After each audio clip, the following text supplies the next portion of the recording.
Hello, everybody. So, I have not eaten lunch yet. So, somehow, it's always 11 o'clock, and I'm like, cool, I have a whole bunch of time before the stream. And then I blink, and it's like 11:55. So, since Dylan is going to be late today anyway, I am frantically cramming food into my mouth, and I'm gonna spend the next 10 or 15 minutes or so eating lunch, waiting for Dylan. Well, if I finish lunch before Dylan's back, we'll just start playing. He said we could go. But yeah, so I have in the video you can see we have the nice Majula background music, and I'm just like this. I'm gonna try and chew away from the mic. So, yeah, so how is everybody doing? Let me know in chat what sort of horrible apocalyptic crises struck you this week.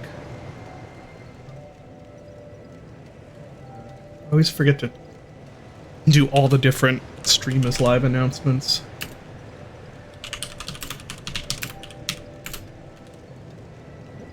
My stream key. I'll post that. There we go.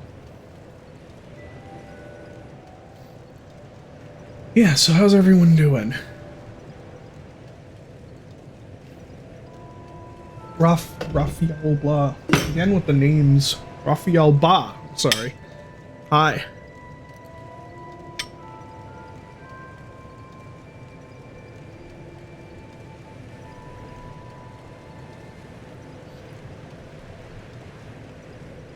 Pretty good.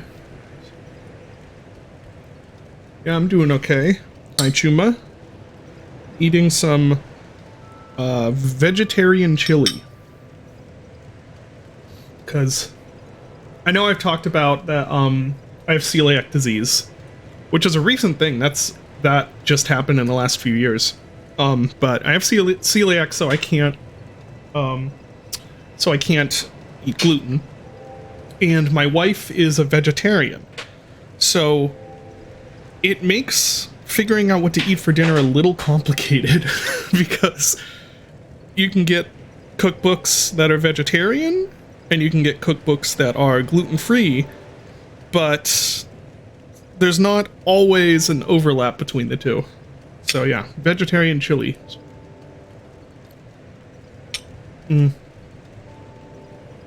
And it's not too bad, actually.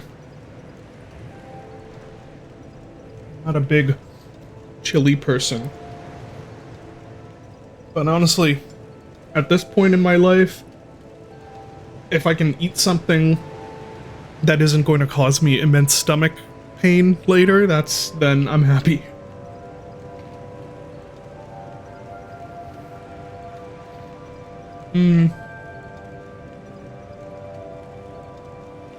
Pony Factory has, let me see. Yeah, I think it's just the 3 different tracks.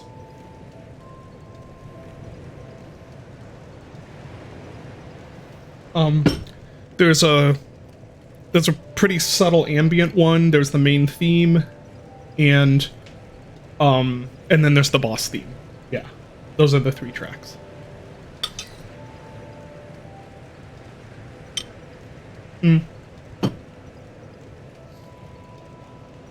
You can hear the second one in the what map would that be? Third map. The map that's like starts out pitch black in that tunnel. That's the ambient track.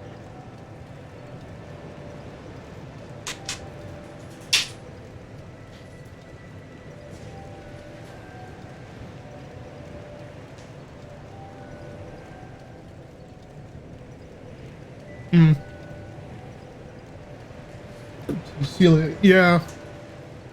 It is really limiting. The problem with celiac disease isn't necessarily finding gluten-free things to eat, because there's actually a whole lot of stuff that doesn't have wheat in it. The problem is that the celiac is a little more picky than just having like a gluten intolerance or something like that. So if your food gets prepared on the same surface as gluten food got prepared on, that can make you sick. So then there are a whole bunch of restaurants that, okay, there's technically gluten-free options, but they're not prepared in a way that is safe. And there's some products where it's like, yeah, it doesn't have any wheat on it, in that they didn't deliberately add wheat to it, but it was manufactured on the same equipment as wheat, so then you can't eat it. I have celiac. Yeah, it's wild. White fat boy. Yeah, pretty much. That is accurate. I am white. I am overweight. I am a boy. Man, I guess now. I don't know. I don't feel like an adult. I don't think you ever start feeling like an adult, though. Like, I'm getting to the point where like other adults would consider me old.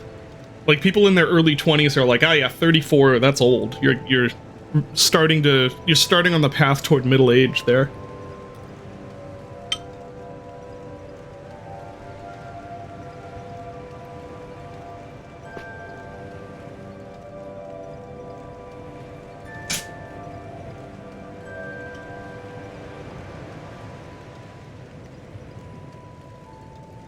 Yeah, see, it's, well, first of all, I don't think it's a coincidence that I ended up having a bad enough episode that I got officially diagnosed with obsessive compulsive disorder.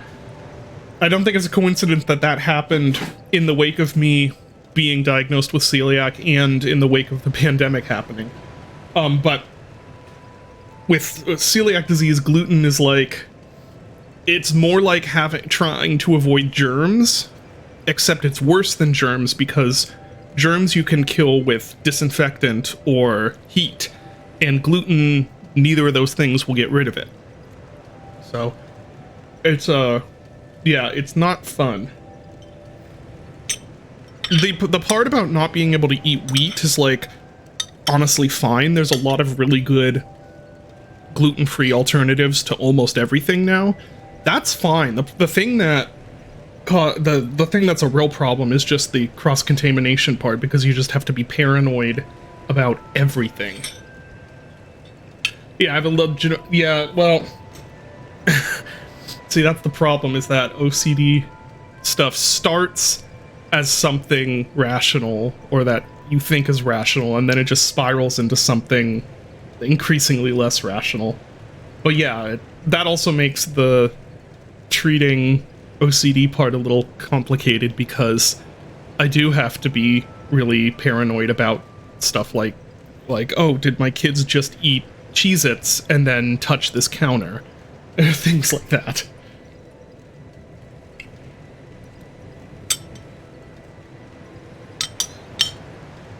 Almost done with the chili. And then, well, did I tweet about this? I can't even remember. Did I tweet that I'm live? I think I did, yeah. So what's been happening on Twitter lately? I don't, like, I miss everything now. I miss everything, because I don't go on Twitter.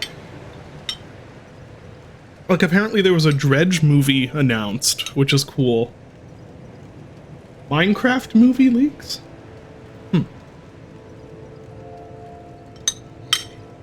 The bots are evolving. That's not fun.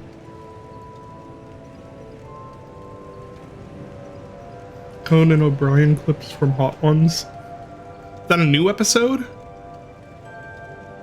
I've only watched a few Hot Ones episodes. I don't know who all's been on there.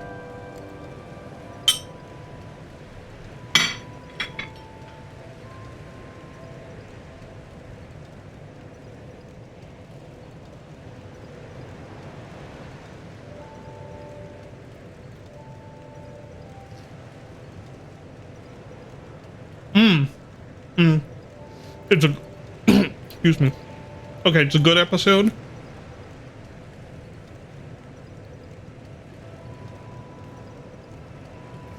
Oh man, I would love to go on hot ones. I have no spice tolerance. It'd be amazing. Like the first one, I would start losing it. What's the other really good one I saw?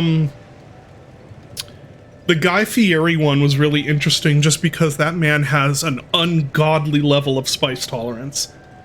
And then I saw the Gordon Ramsay one, which was also interesting for the exact opposite reasons. He's having like a crisis in the seat, and it's great.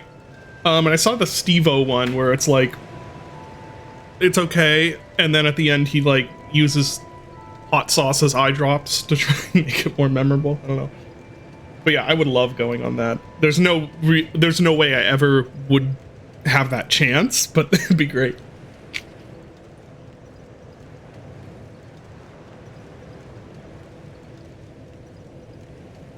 No, if anything were gonna happen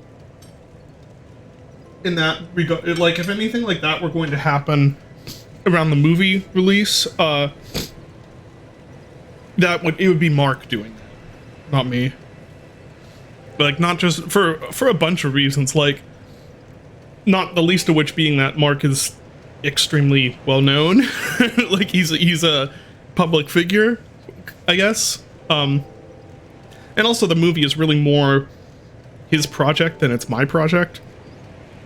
I have said like I've said, I am heavily involved, but yeah, but like if you were to pick like one person who is sort of the figurehead of the movie and has put the most into the movie, that would definitely be Mark. That wouldn't be me.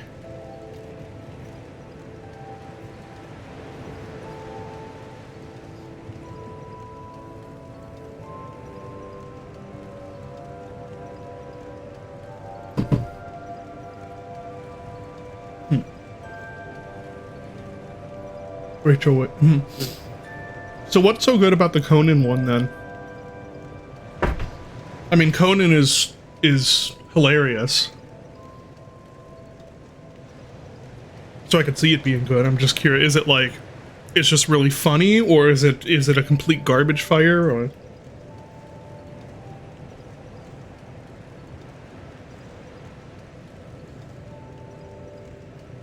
yes. Okay, yeah. I'm gonna have to watch that then. That sounds amazing. That sounds amazing. Yeah, okay, I'm gonna have to watch that then.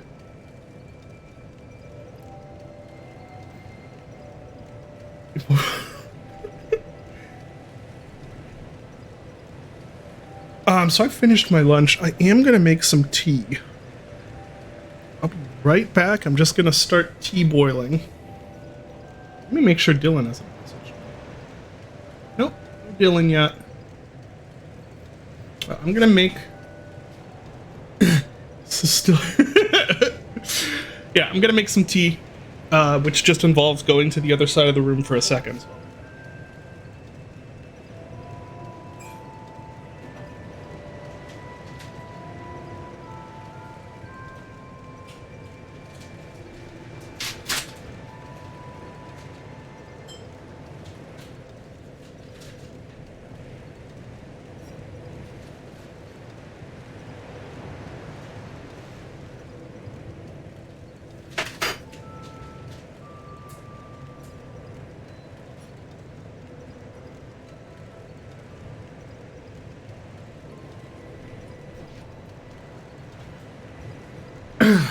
All right.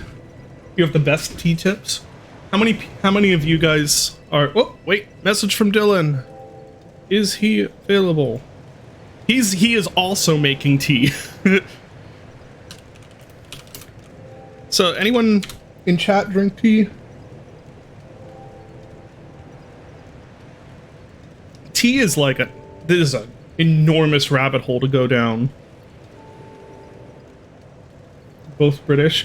Actually, I like different Asian teas better. But like Western tea is good. Dylan's a big Earl Grey fan. I also really like Earl Grey, but like the like Chinese teas and stuff like that are just a complete other level. And that's why I don't drink them that often, like, because so I started out drinking just like, I don't even know, it was like Celestial Seasonings or something like that, where I was just like, I want something hot to drink. And I was very happy. And then my brother, Johnny is one of those people who, is the game set right? Nope, I didn't say clip. Okay, I accidentally clipped something. Yes, it's set right. Anyway, so Johnny is my youngest brother and the lead on My Friendly Neighborhood. He's one of those people where it's like, he wants to know what the best version of something is, and he wants to be like a connoisseur of things. So he was like, you know, the real... Oh, hold on, tease. I'll be right back.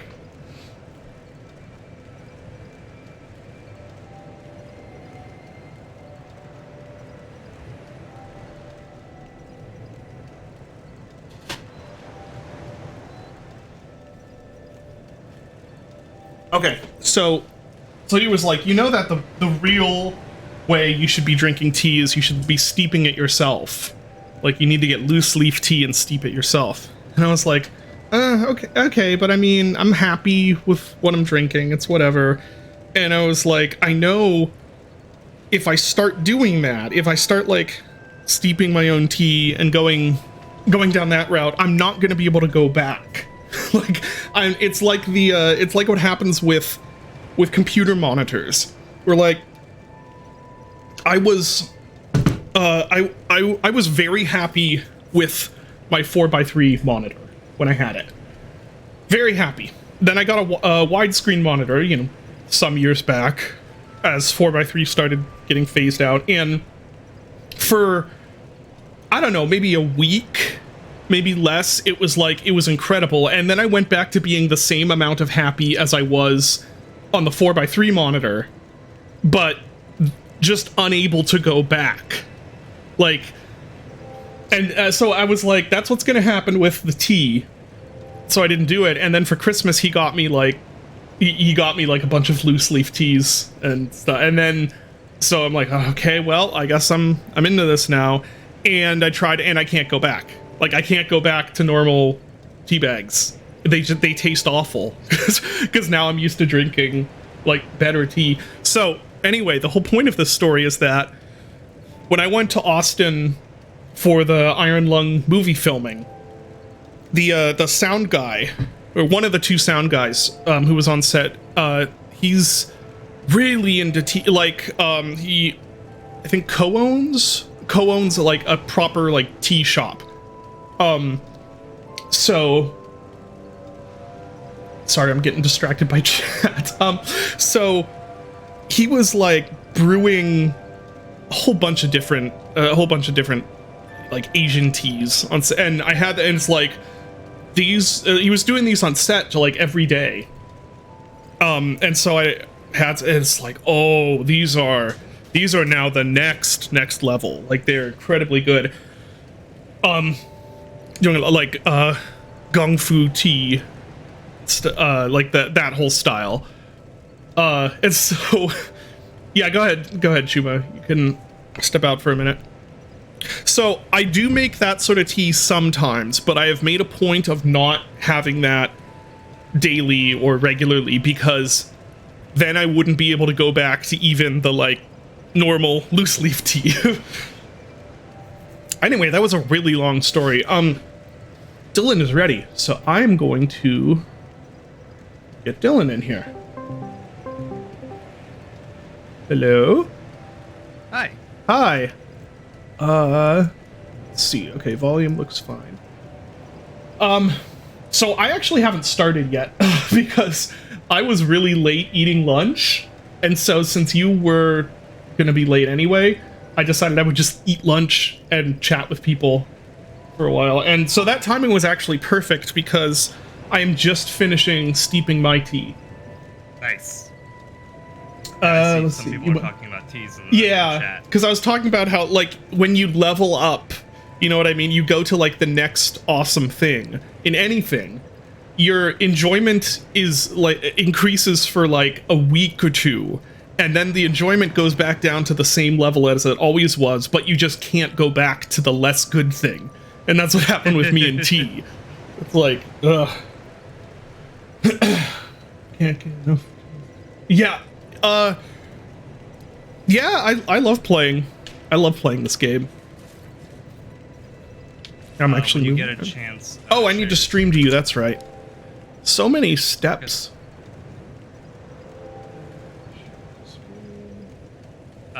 When I was in Japan, we went to a Edo period tea house, and like sat down and had like authentic, like the style of tea that they had like several hundred years ago. Yeah, that was really interesting. That was fun. Yeah, that's what I was saying, is that I got introduced, and I think it's just Chinese teas, I think, that I've had, but it's like I got introduced to that on the Iron Lung shoot, and it was like, oh no, this this is I'm not going to be able to go back from this. So I've deliberately not drunk that very often. Like, I got the whole, like, the what is that thing called? The pourer, like the bowl, like the gung fu pourer thing. And like, I got the whole thing, but I seldom actually make it. First of all, because it's extremely expensive, as tea goes. It's like several dollars for one steep. And second of all, I don't want to get to the point where now I can't even go back to just my normal loose leaf tea. You know what I mean? Okay. Ali's brother helps run a Chinese tea house. Oh, heck yeah. Hawaii. And yeah, he gets like all the bags, like udon tea and all that. Yeah. From China. Yeah, exactly. It's exactly that. Yeah, I really like the what is it? Any sort of, let's see, Shengpuar, I think it is. Yeah. Is the one that I really like. Let's see. Okay, anyway. Now we're playing Dark Souls. My tea is done. Dylan is here, and the stream is starting for real now.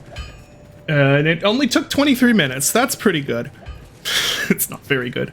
Oolong is great. Yeah, you know what I really love is the, like, jazz, yeah, it's, like the Dragon Pearl, style of, where it's, like, rolled up green tea, I think. It has, yeah. It has, like, jasmine, I think. God, anyway, yeah. In friggin', like, Kyoto, Japan has this thing where they really like turning, so they have matcha tea, which is like green tea, and they really love putting that in everything. Oh yeah. Like you go to like an ice cream parlor or a bakery, and it's like, oh, they have matcha ice cream. Oh, they have. Oh, okay. They have matcha Kit Kat bars. Like, which is just a funny, like, because it's like a green tea flavor. It's so funny to see it, and like, oh, it's like, you know, they made bread out of yeah. Of that, and black sesame oil too. Oh, really? Yeah, a lot of like, I tried black sesame ice cream and stuff. Oh, really interesting. That's interesting. Yeah. Yeah. I believe this is where I was, isn't it? Yeah, the Dragon Pearl. Yeah, the Dragon Pearl Jasmine stuff. I need to order some more. I haven't drunk it in forever. That stuff is great. I really like green teas, or like lighter teas. I mean, I like all tea, honestly, except rooibos. I have not made friends with rooibos tea. I know people describe it as tasting sort of, what would you say, like having sort of a cherry taste, but to me it just tastes like mulch. And I've drunk it. Yeah, it does. And I've drunk it a lot to try and get past that, and I just can't. It always, to me, it's like I am drinking mulch. Yeah, it tastes really earthy. The Scotch. Oh no. See, that's the thing though. I adore Scotch. Like the peatier and smokier the Scotch is, the happier I am. But yeah, Rooibos doesn't work for me. At least on its own. Yeah, Yep. I'm not a big drinker either. But in Japan, I got to try hot sake, which was Ooh, okay. boy, that kicks a lot harder than cold sake. Does it? Oh, that Yeah. sounds... I've never had that. Okay, I don't think I can jump up there.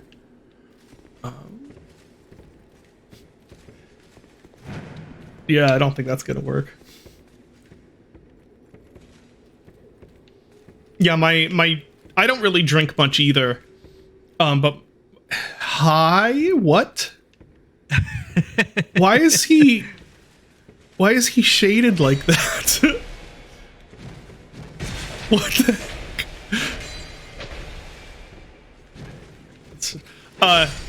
Here we go. That was weird. Anyway, yeah, I don't drink that much, but my drink of choice is Ardbeg Scotch. And my mixed drink of choice is jumping, required a hit, and then hurrah for ring. Mixed drink of choice is gin and tonic, which I know is really basic, but it's so good. Jumping.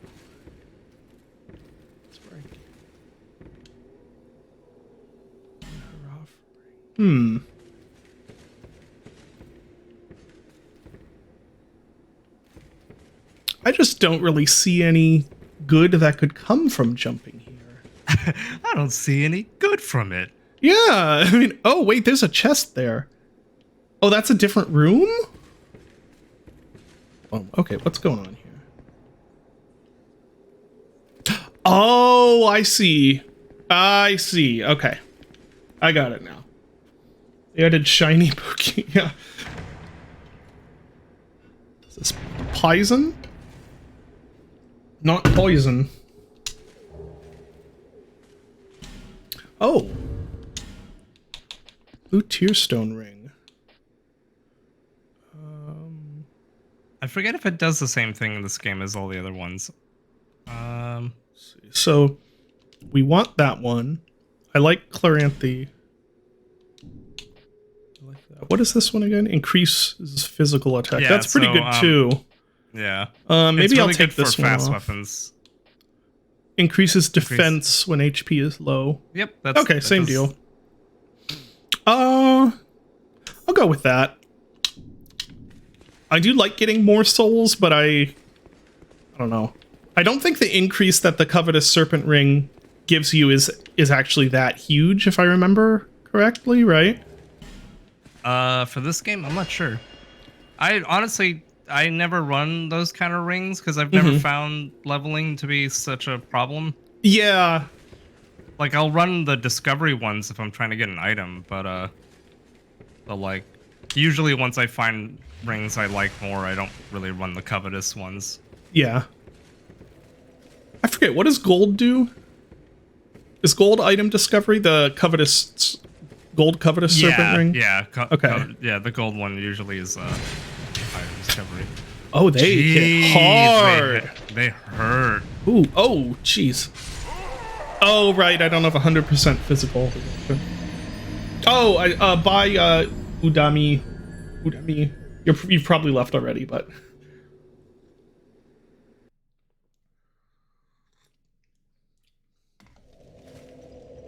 don't underestimate the little guys. That's for sure. Yeah.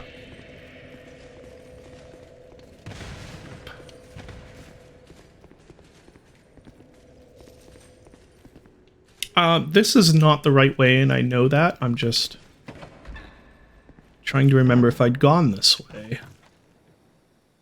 Oh, yeah, this place. Okay. I don't remember if I don't think I explored that place completely. We had to we stopped kind of in a hurry last time. Well, no, it was kind of in a weird. It was like a hurry, but like, not a hurry. Just jump down here. Oh, the fall damage is so mean in this game. Yeah. It's funny. The fall damage is the most mean in this game, but this game also has like the best fall damage ring. I guess that makes sense.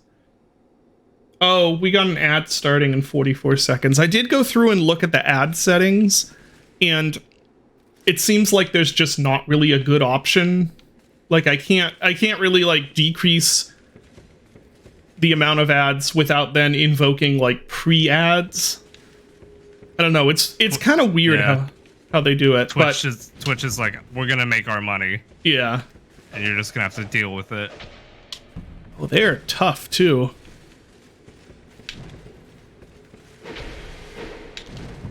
Luckily, they're kind of slow. I mean, you can't really look right now, but I forget what level this weapon is. Oh yeah, yeah, you're right. I don't think it's. Yeah, ad happening.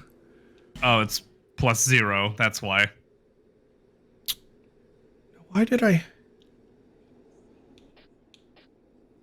I'm trying to. Was I? Oh, I think I was planning on sort of switching over to that. Yeah, try the +4 repair on them. Yeah.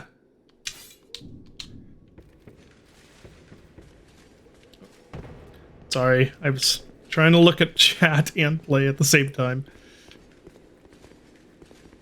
What's the alternate Twitch player that hides ads? Ah, I'm looking. Oh my god! Stop looking at Twitch. I'm sorry. Please. I will. Okay, not looking this time. Not twice in a row. Yeah, twice. If I screw something up, I'm probably gonna screw it up a few times in a row. I don't know why that happens. That just is. I guess my brain doesn't work properly. It's okay, I think everyone was on ad break while that was happening. Yeah. Why do they make... there's like no noise when they... Yeah, because they're technically phantoms. Okay, that's what I figured. But oh, right, he's actual phantom that's coming after me, not a ghost.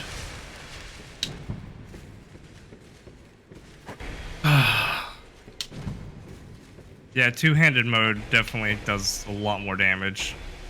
Why was that not working with backstab? Are they too short for me to backstab? I don't know. The backstab is very weird in this game. Like everything else. Try friend. We had a boss already? Or no, there's a gate. I see. This is one of your least favorite areas of Dark Souls 2. Okay. Was the ad for a new Star Wars game? There was more up there if you wanted to explore. I was gonna go talk to that guy, since he's the only thing in here that would resemble a friend. I was gonna see if that did anything. You wish to guard the bell, you do. Okay. For the prince and the princess forever.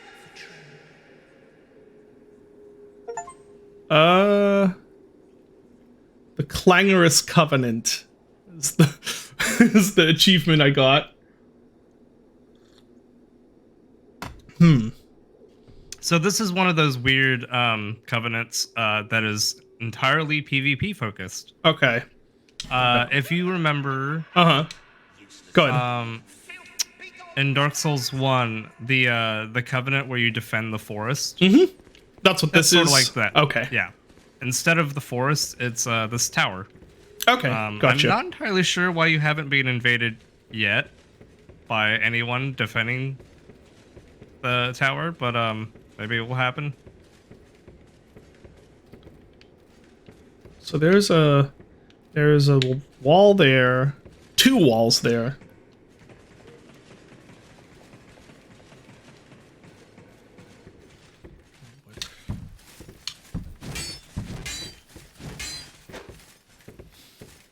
I love the oversized bombs.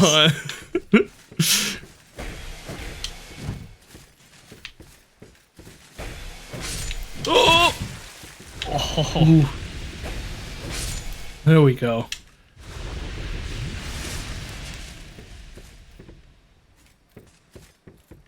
There be the bell. Well, I guess I can ring the bell.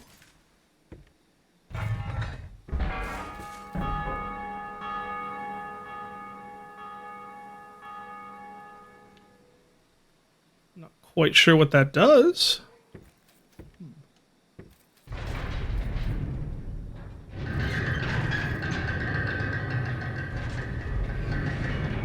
Earth am I hearing?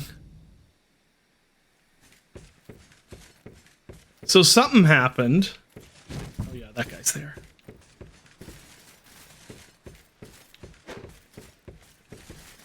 Stabbity stab stab. Stab. There. Bing bong, time for fight. Have I invoked a fight? Got some stuff. Oh.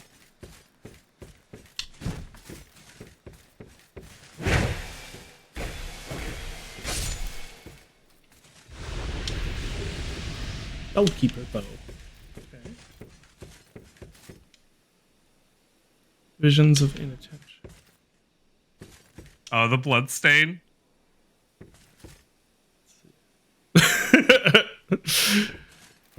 Okay, so I rung the bell.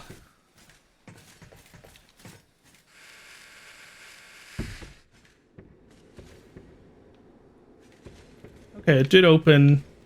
Oh no, I know what this is gonna be. This is the bell gargoyles, isn't it? Because I know I saw that there's a bell gargoyle fight in this, and I'm pretty sure I saw a roof with gargoyles on it. Okay, we're gonna go back and get through there with more health than none at all. Or I would like to have a slashy weapon that's usable. Let me just go see how practical it is to upgrade the straight sword.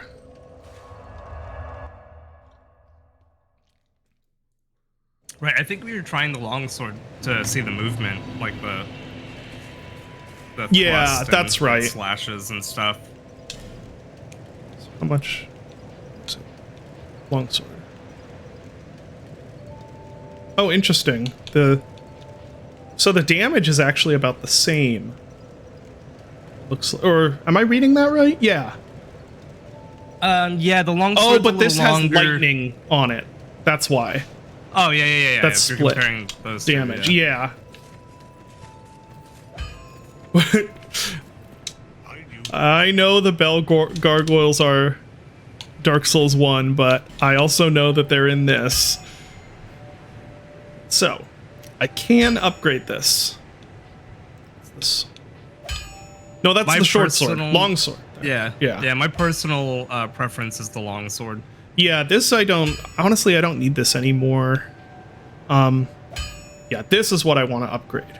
Longsword. So I can reinforce this a couple times, actually, which I am going to do. Twice. Okay. It's this one. That's the bastard sword. Could reinforce that, too. What is this? Drangliac sword. I'll be able to use that at some point soon. Can I use it now? No, I can two-hand this one. Can't two-hand this one. Right, yeah. Because one's 20 and one's 25 for strength. Yeah. Yeah, anyway. So we'll leave. Or I could spend those souls. I think at some point I'm going to want to use the Dranglic sword. So maybe I'll just spend some on reinforcing that. 'Cause I'm pretty... Yeah, it's a C for strength and an A for dexterity. We're doing you're doing primarily dexterity for this character right now until we hit quality, right? I think your dexterity is a little ahead. Yes, dexterity is pretty significantly ahead. I was going to start inching strength up just for being able to use equipment. Okay. So this is at 25. What is my... Hold on. I'm at 11 strength.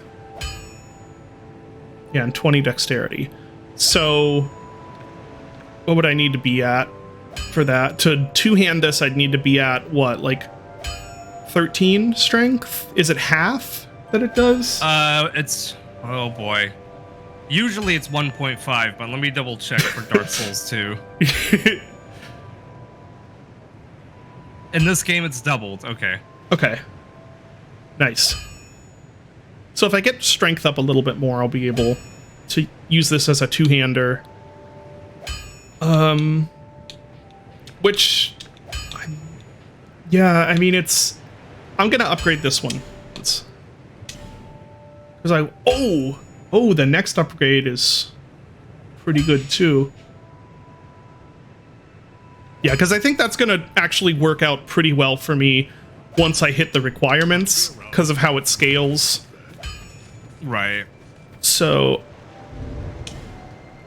Okay, so we got some tools now. I think I said this last stream,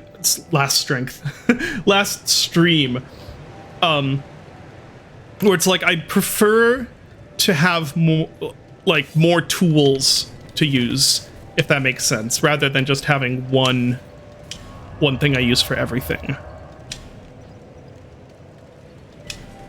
Let's go back here.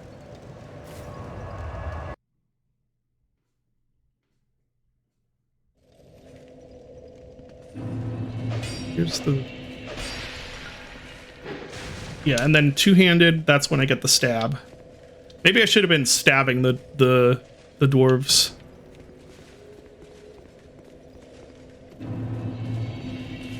Anyway. I'm gonna try stabbing them with this, just to see what happens.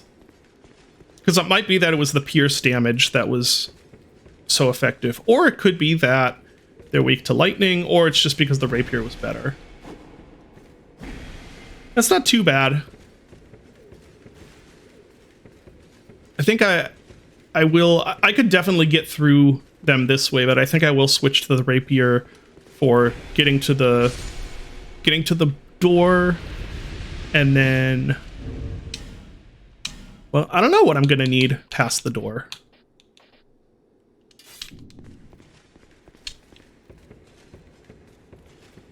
Yeah, I did notice that took Twinkling Titanite. Should I save that? I kind of just figured it was like, whatever. Yeah, I would just say just use things and just try it out. I mean, you'll get more. That's what I figure. Where is he going? Okay, yeah, there's no backstabbing on these guys.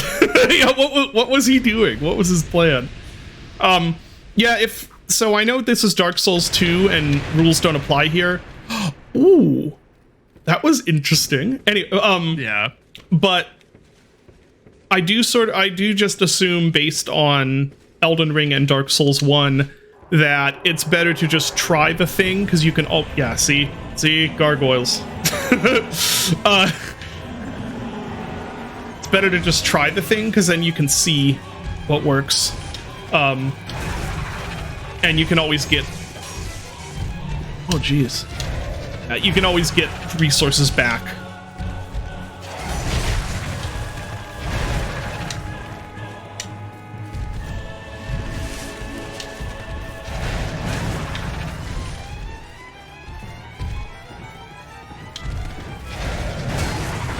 So they this look...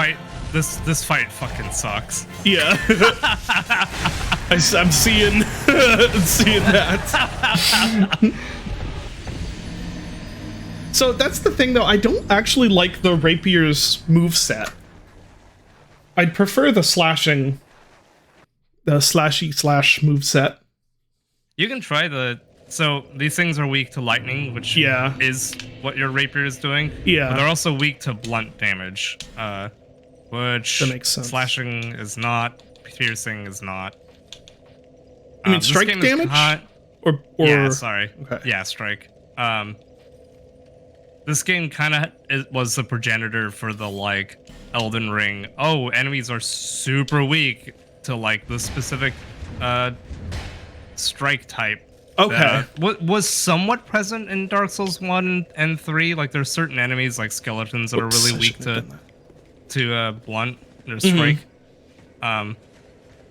But you know, in Dark Souls 2 and Elden Ring, they really go ham with that. Yeah.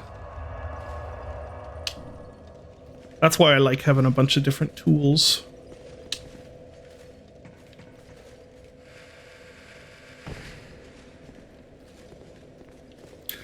I don't know if I'm going to keep doing this boss over and over. I think I'm going to try a few times here, and then if I don't get it, I'm gonna... Because there's a couple other areas, if I remember right, that I could explore. This is one of those bosses where it's sort of like, oh, if I'm not doing super well on it, I'll just come back to it. Like, fuck yeah. it. Ooh, that was bad roll.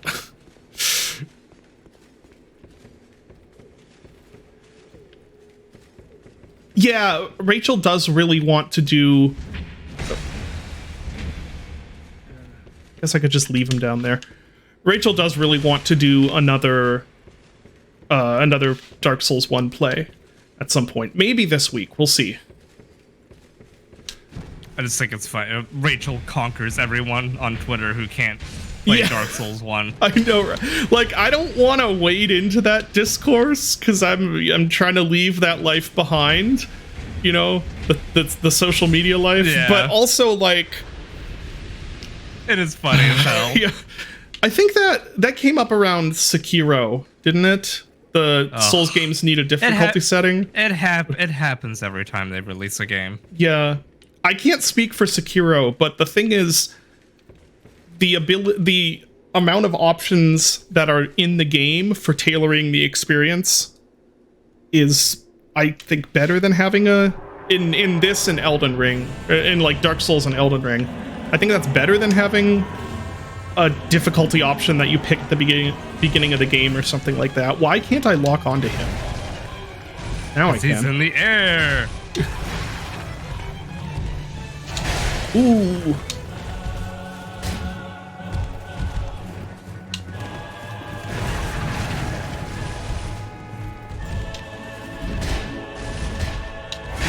Ow.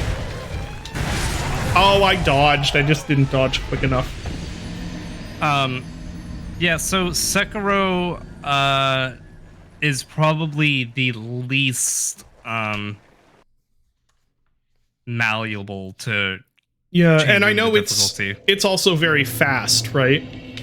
Yeah, it's you know, there's a reason why people say it's the hardest of the From Software games, and like I can see that angle. And it definitely has its like spikes. But I think part of that is just because you can't. It's not like you can go a certain spec and just like trash the game. Yeah. I guess I could kind of see the argument for something like that's more skill focused and is more get good. But what's the thing that I really love about Souls and about Elden Ring is how you really can tailor your own difficulty. Like, so that was dumb. So I spent a long time on my first playthrough of Elden Ring trying to beat Margit. And the thing was, that was because I was trying to do it like... Yeah, I'm trying to talk and play at the same time. That's because I was trying to do it where it was like two-handing, just rolls, and, you know, not using any assistance. Because that was my choice. I was like, I kind of want to get good at this and get good at dodging. But it is also completely possible for you to just over-level and make that fight trivial. Or for you to find other, you know, use help, use summons, level up your your ashes and stuff like that, and absolutely trivialize that fight. And that is all. So, and that's the thing, is that I'm always shocked at the people who can play Souls games and enjoy them. Like, one of my few like real life friends who is he's a bank manager, and he lives in a suburb, and he owns now he owns a PlayStation and Xbox. Previously, like at this point, he only owned a PlayStation, and he just plays like Fallout 4, Call of Duty, like things like that. He loved Elden Ring. He adored Elden Ring. I would have never figured that. And his approach was just, he was like, oh, I found the dragon that you can what's it called? You can grind souls off of killing this one dragon. And so he would try to talk, and I'm doing terribly. And so he would use that whenever he got stuck on a fight. Then he'd just go out and overlevel his character and use the ashes and use all of that stuff. And he had a great time. Or like Rachel, who is not an action game player. She is definitely not a Souls player. You know, like she's never played a game like that before. And with guidance as far as how to level and how to proceed, she was able to play Dark Souls and have a great time. And she's another person that I never would have expected to play something like that and enjoy it. And I guess my point is that I think there's something to be said about I think there's something to be said about the idea of having those sort of accessibility options just baked into the game design, rather than it being a UI menu. Yeah, a couple things here. Sekiro doesn't have, this is why I don't like that people sort of wrap Sekiro into this, because it is a stealth action game and not like an RPG. So it doesn't have there's no leveling in the game. There is a level system, but it doesn't work like you get XP and then you level up. So there isn't. When that sort of kicked off, it was sort of like, well, it's kind of understandable with Sekiro, because there's not really any ways to the hell is this enemy doing? I have no idea. There's no ways to sort of modulate your play experience in that way, aside from there are a couple ways to make the game even harder, which is funny as hell. But then Elden Ring came out, and that argument happened again. It was like, why is there no difficulty settings? And Elden Ring by far has the most amount of options to make your game. I think if you get stuck somewhere, you can just go somewhere else. God bless Dave, but he steamrolled Elden Ring. Yeah, and Dave will tell you he is not a super good gamer dude. And honestly, neither am I. And he was like, yeah, I fought Melania. I was 30 levels over leveled, and I summoned all my knights, and we all destroyed her, and she didn't even get a phase 2, and then we all pointed down. And it's just oh man, there's more than just 2. Yeah, exactly. And I don't want it's a terrible argument to wade into, because then people start making it a moral thing. But for Elden Ring, and that I think they've never quite reached the ideal of what they're trying to do, where it's like there are definitely ways in which Dark Souls isn't as approachable as it could be, with how it doesn't tell you some stuff that maybe you'd have a better time if you knew, just things like that. Elden Ring is the best job they've done at that stuff, and part of that is because it's open world, and you can just go, like you say, you can reach bottleneck of some sort and then just go somewhere else.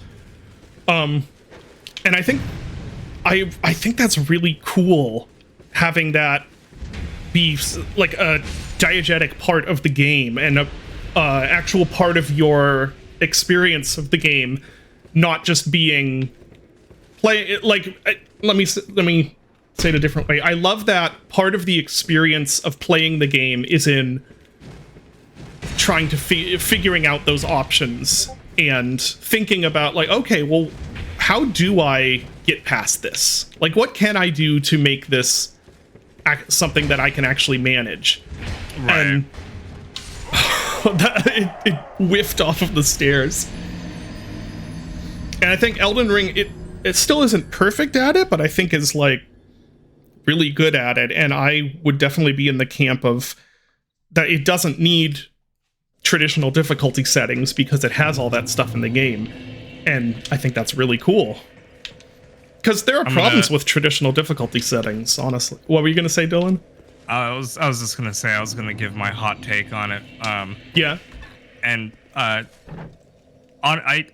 personally feel like the baked-in difficulty is way more interesting and better for players than like a bespoke difficulty screen where you can't even tell midway through the game, oh, do I need it? What difficulty should I really be playing? Mm-hmm. Part of the reason why I think this whole conversation spikes up every time is just the nature of social media, where a lot of the people who don't play these games, have no interest in these games, are just sort of like, hey, I heard these games don't have a difficulty setting. Here's why it's bad. Right. For why it's bad for accessibility. Yeah. Without ever really trying or trying in good faith to see that the games do have their own baked-in accessibility options for making encounters easier or the play experience better. And I completely agree that that's almost a better thing to have.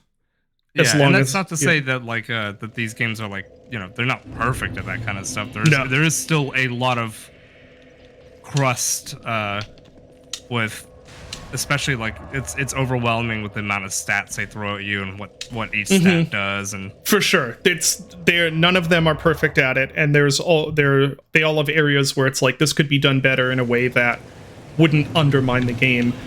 But yeah, there are problems with the traditional way difficulty options are done. There's a bunch of them, and some of them are the obvious things of, hey, when you're just starting the game, you don't know what difficulty you need. You don't even know what those are. Like, if you took Doom,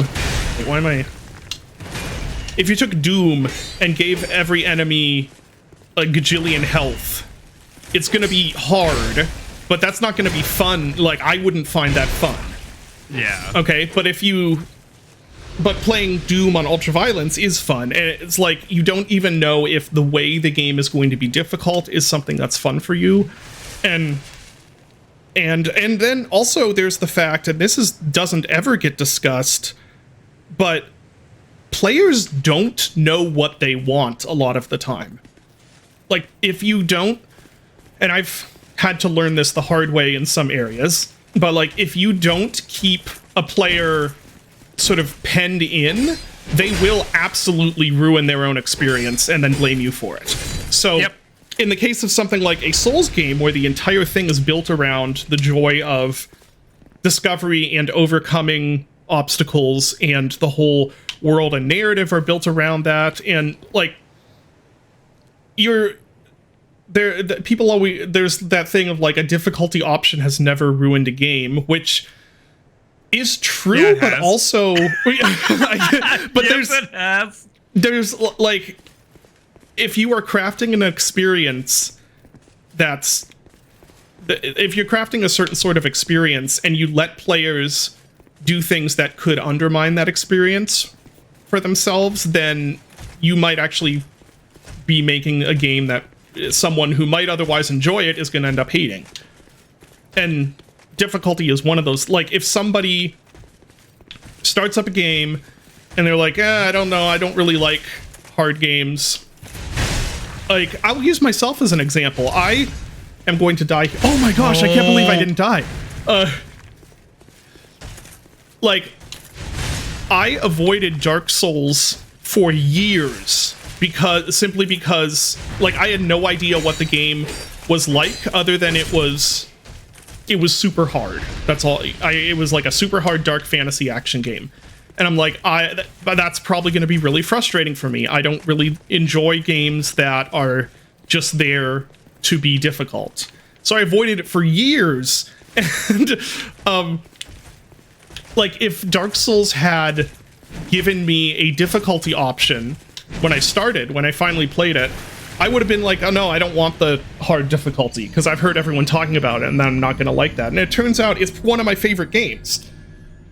Anyway, I'm kind of rambling, but my point here is that the idea of having a lot of granular little options and decisions and problems to solve in the game itself that allow a player to figure things out in their own way, avoid things that are annoying to them, and focus on things that aren't annoying to them and stuff like that. Having all of that in the game itself is not just a much more diegetic, sort of immersive way of doing it, but it also means that you can have boundaries around what the player can do, but the player can also have options, and those options are based on actual information they know about what they're playing, rather than have them having to guess at the very beginning, what do I actually want out of this? Is this game's hard mode like a hard mode, or is this like an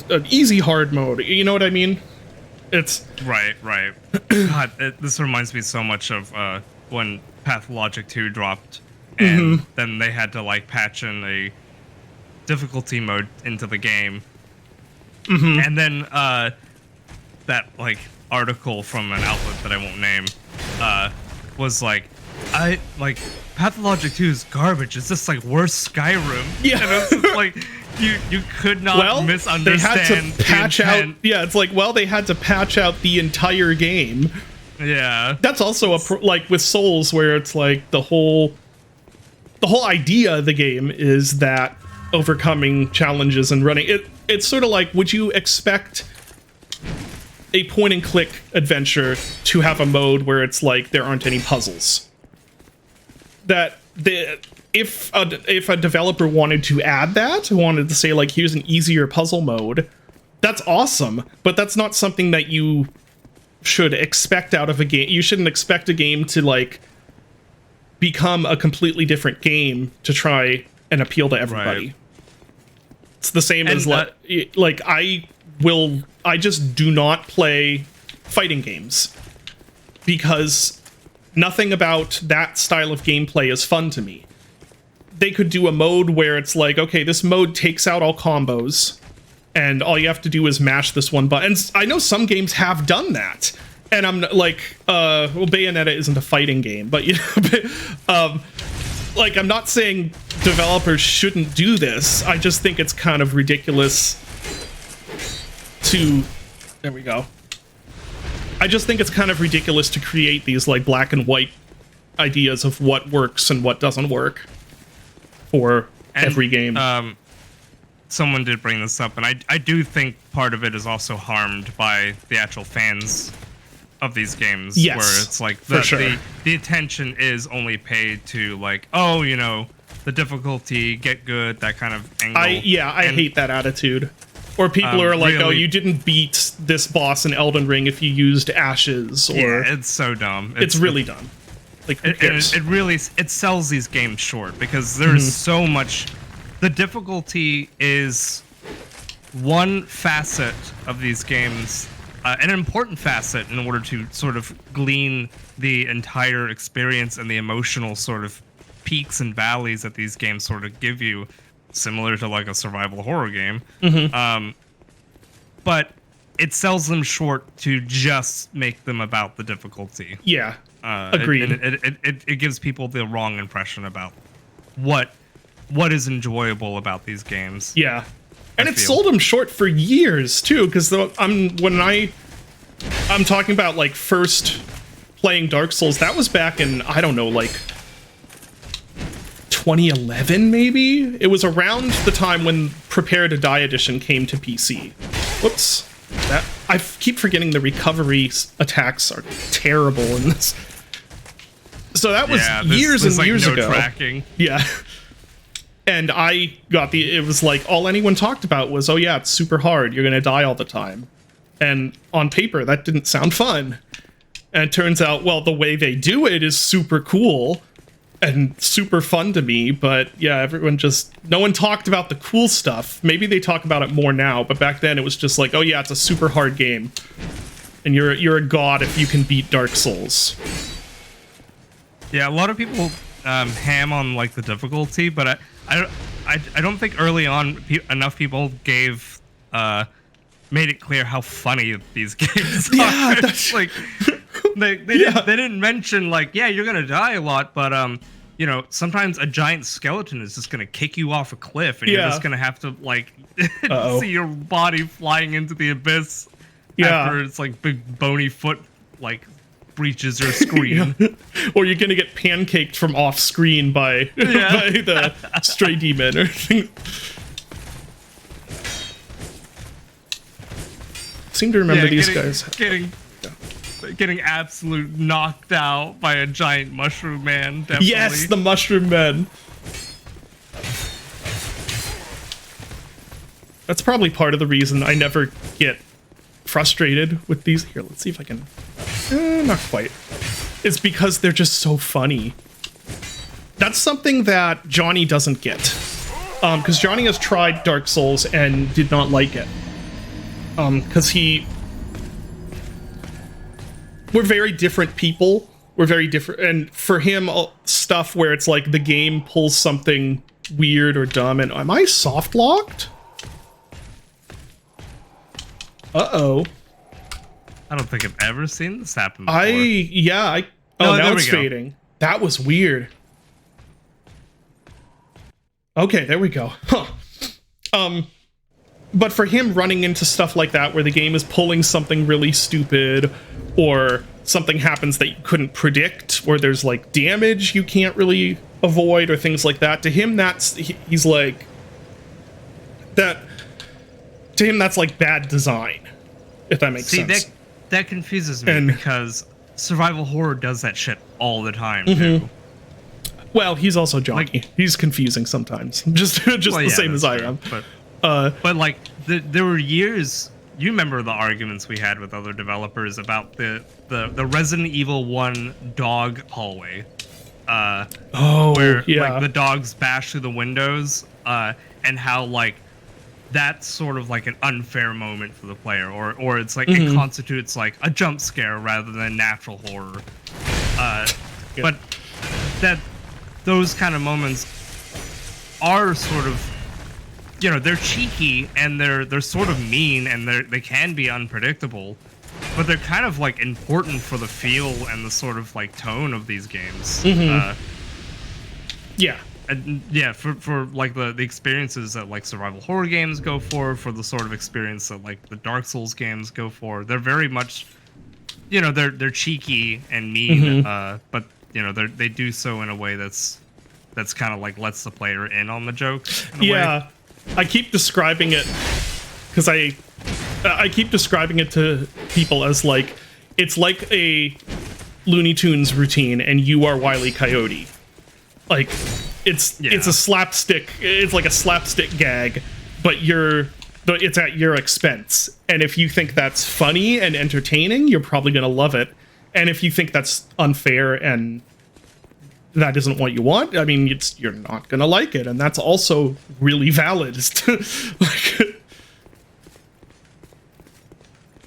But yeah, the humor part definitely isn't talked about very much. Like, these games are hilarious. Oh, jeez.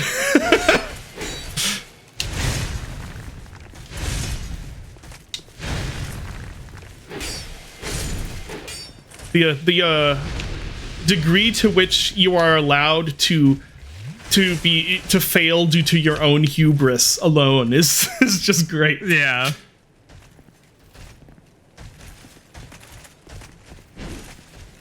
know. Would Wow, that might actually work. that was super smooth. Thank you. I'm never going to be able to recreate. Oh, did one of them fall off? Yes. Yeah, one of them he fell did. off. Okay. Well, I can fight one at a time, I think.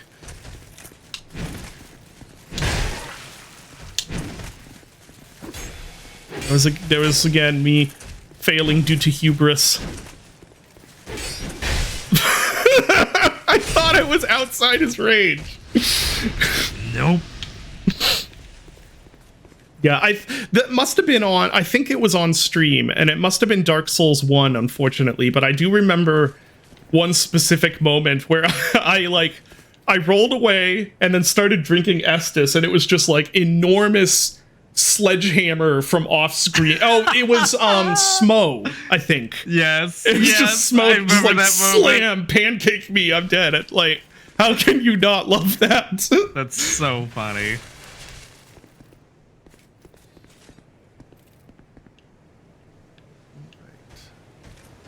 This place is really cool looking.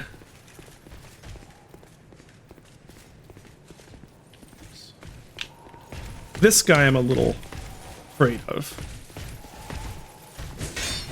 There, okay. Nice. Whoop. Oh no, you didn't wait. Yeah. Muscle memory just betrayed me. Okay, well now, now that I've wasted that opportunity, I might be able to get this one. There we go. Now I have Nice. to wait This and... might be Okay. a problem though. Oh, do I not have invincibility? There we go. Oh my gosh, how am I not dead? Okay, we're not gonna risk that again. Yeah. Okay, not too bad.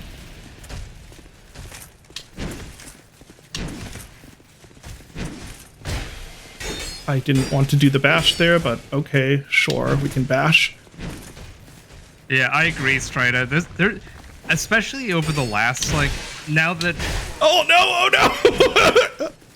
Okay. now there that we go. that developers and players have such a interlinked communication line, that whole notion of games should do whatever the player wants them to do, and there shouldn't be any sort of abrasiveness or not challenge, but sort of discomfort in the mechanics.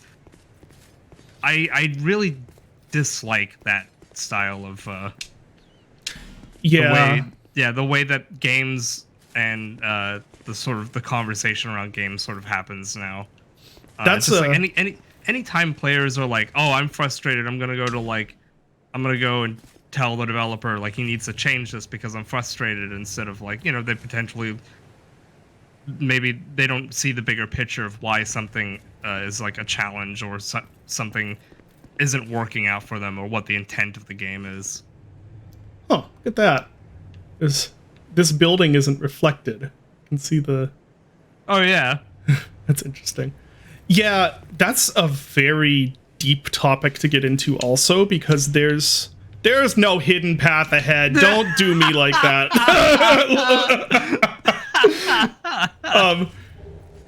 That's a really deep and complicated topic to get into, because that also applies to a lot about life and mental health also.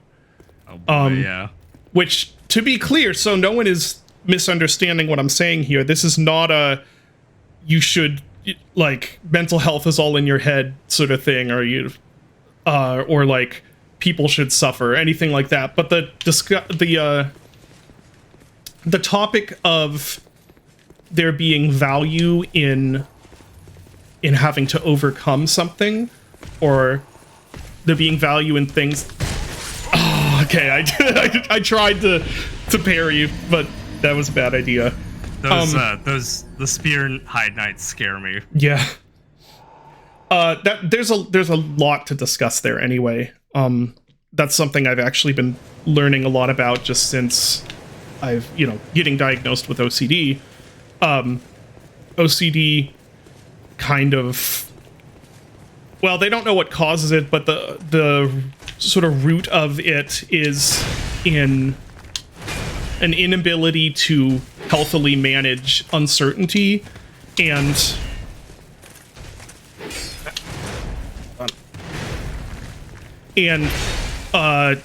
too much prioritizing momentary happiness.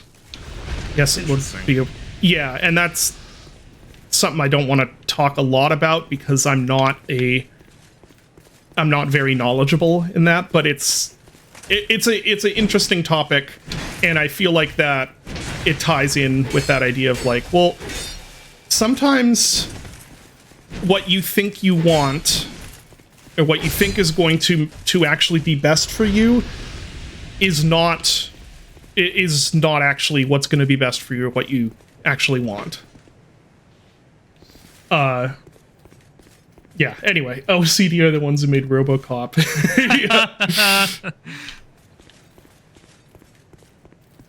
Yeah, I just think it's interesting that I think that argument gets leveraged against games more than other mediums. Like you Yeah. rarely kind of see people go like, "Hey, it's it's unfair that a book makes me feel bad."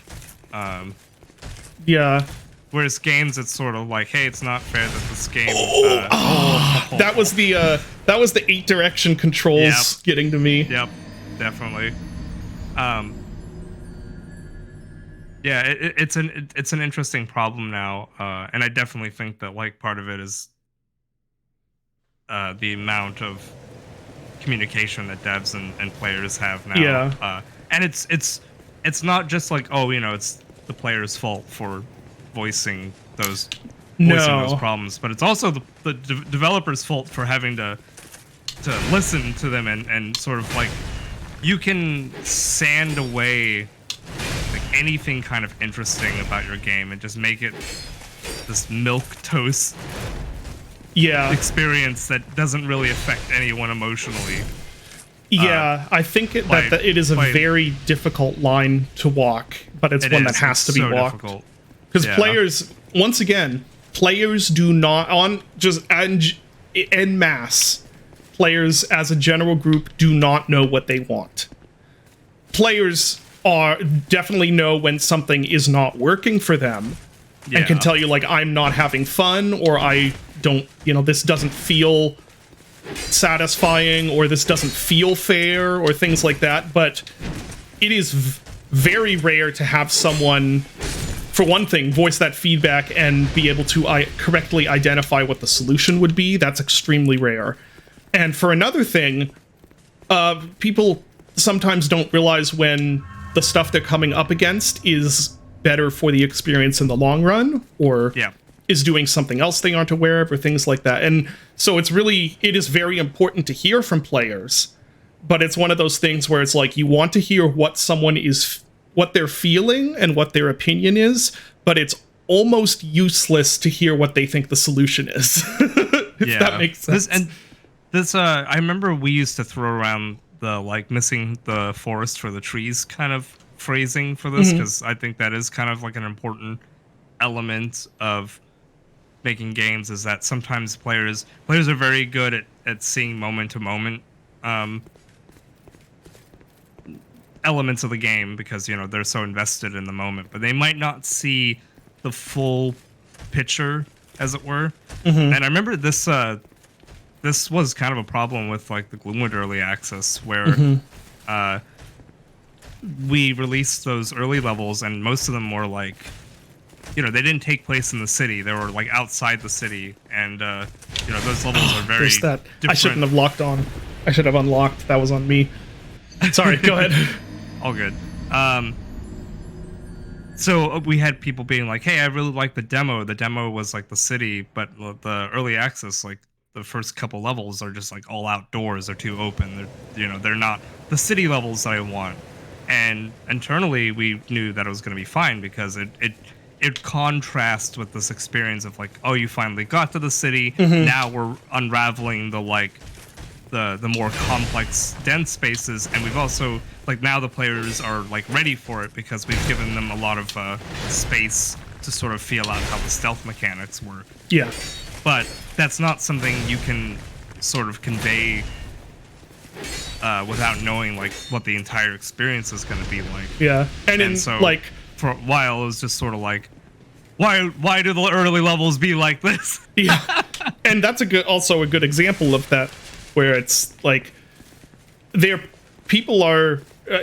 was perfectly it was perfectly valid that people were feeling that, but they didn't understand what the solution or what the reality was.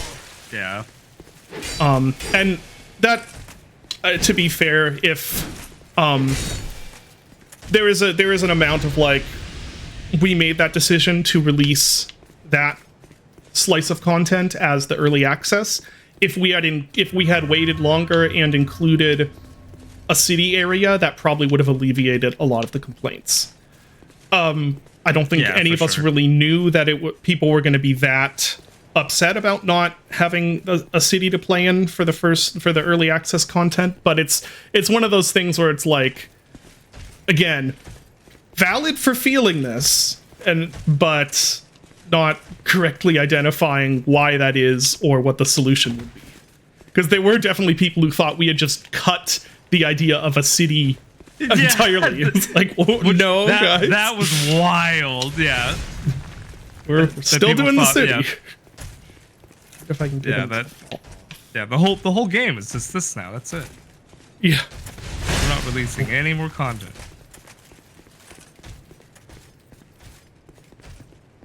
Yeah, now you don't. Oh man, people love the Gloomwood demo. It's oh yeah, internal joke. We joke about that the Gloomwood demo is the greatest thing we've ever released, and we'll never be able to top that because people love it so much. Which, it's so funny. Oh, there's an ad starting. Hold on, I'm gonna snooze this ad. Let's see if I can do that before I get killed. All right, snooze the ad. Aha! Did it. Oh my god. There we go. Okay, the ad. Just in the nick of time. 5 minutes, the ad will start. Anyway, what were you gonna say? Yeah, it's so funny, like, having lived through that demo and seeing all the people who also complained about that demo in various ways, and just being like, man, there's definitely some, like... Oops, I forgot that would lock me into... Oh my god. Okay, I need to actually concentrate and try and do this. I'm gonna try and be a bit better. You can continue, Dylan.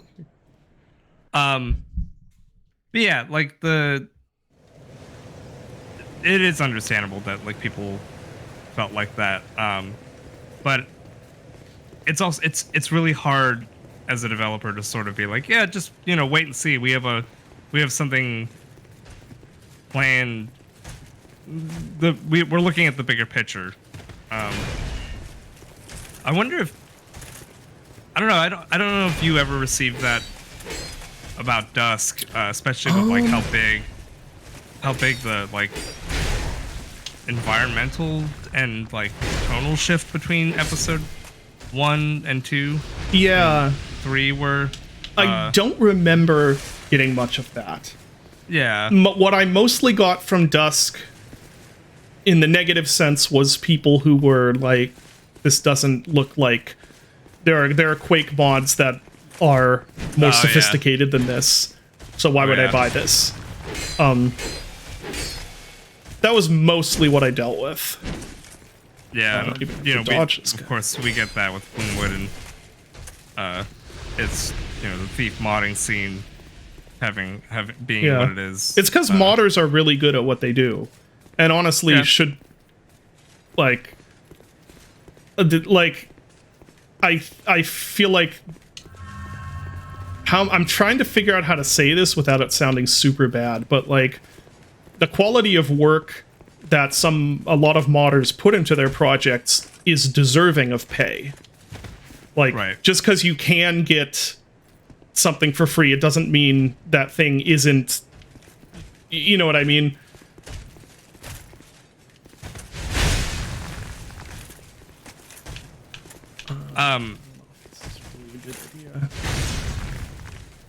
God.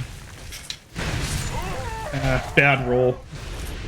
Oh, but I forgot to mention the new emotes. Dylan, did you see the new emotes I added? Oh, did One of them is the Frompt icon. I love that one so much. It's so good. So good. I had to add. And Framped Fog. yeah.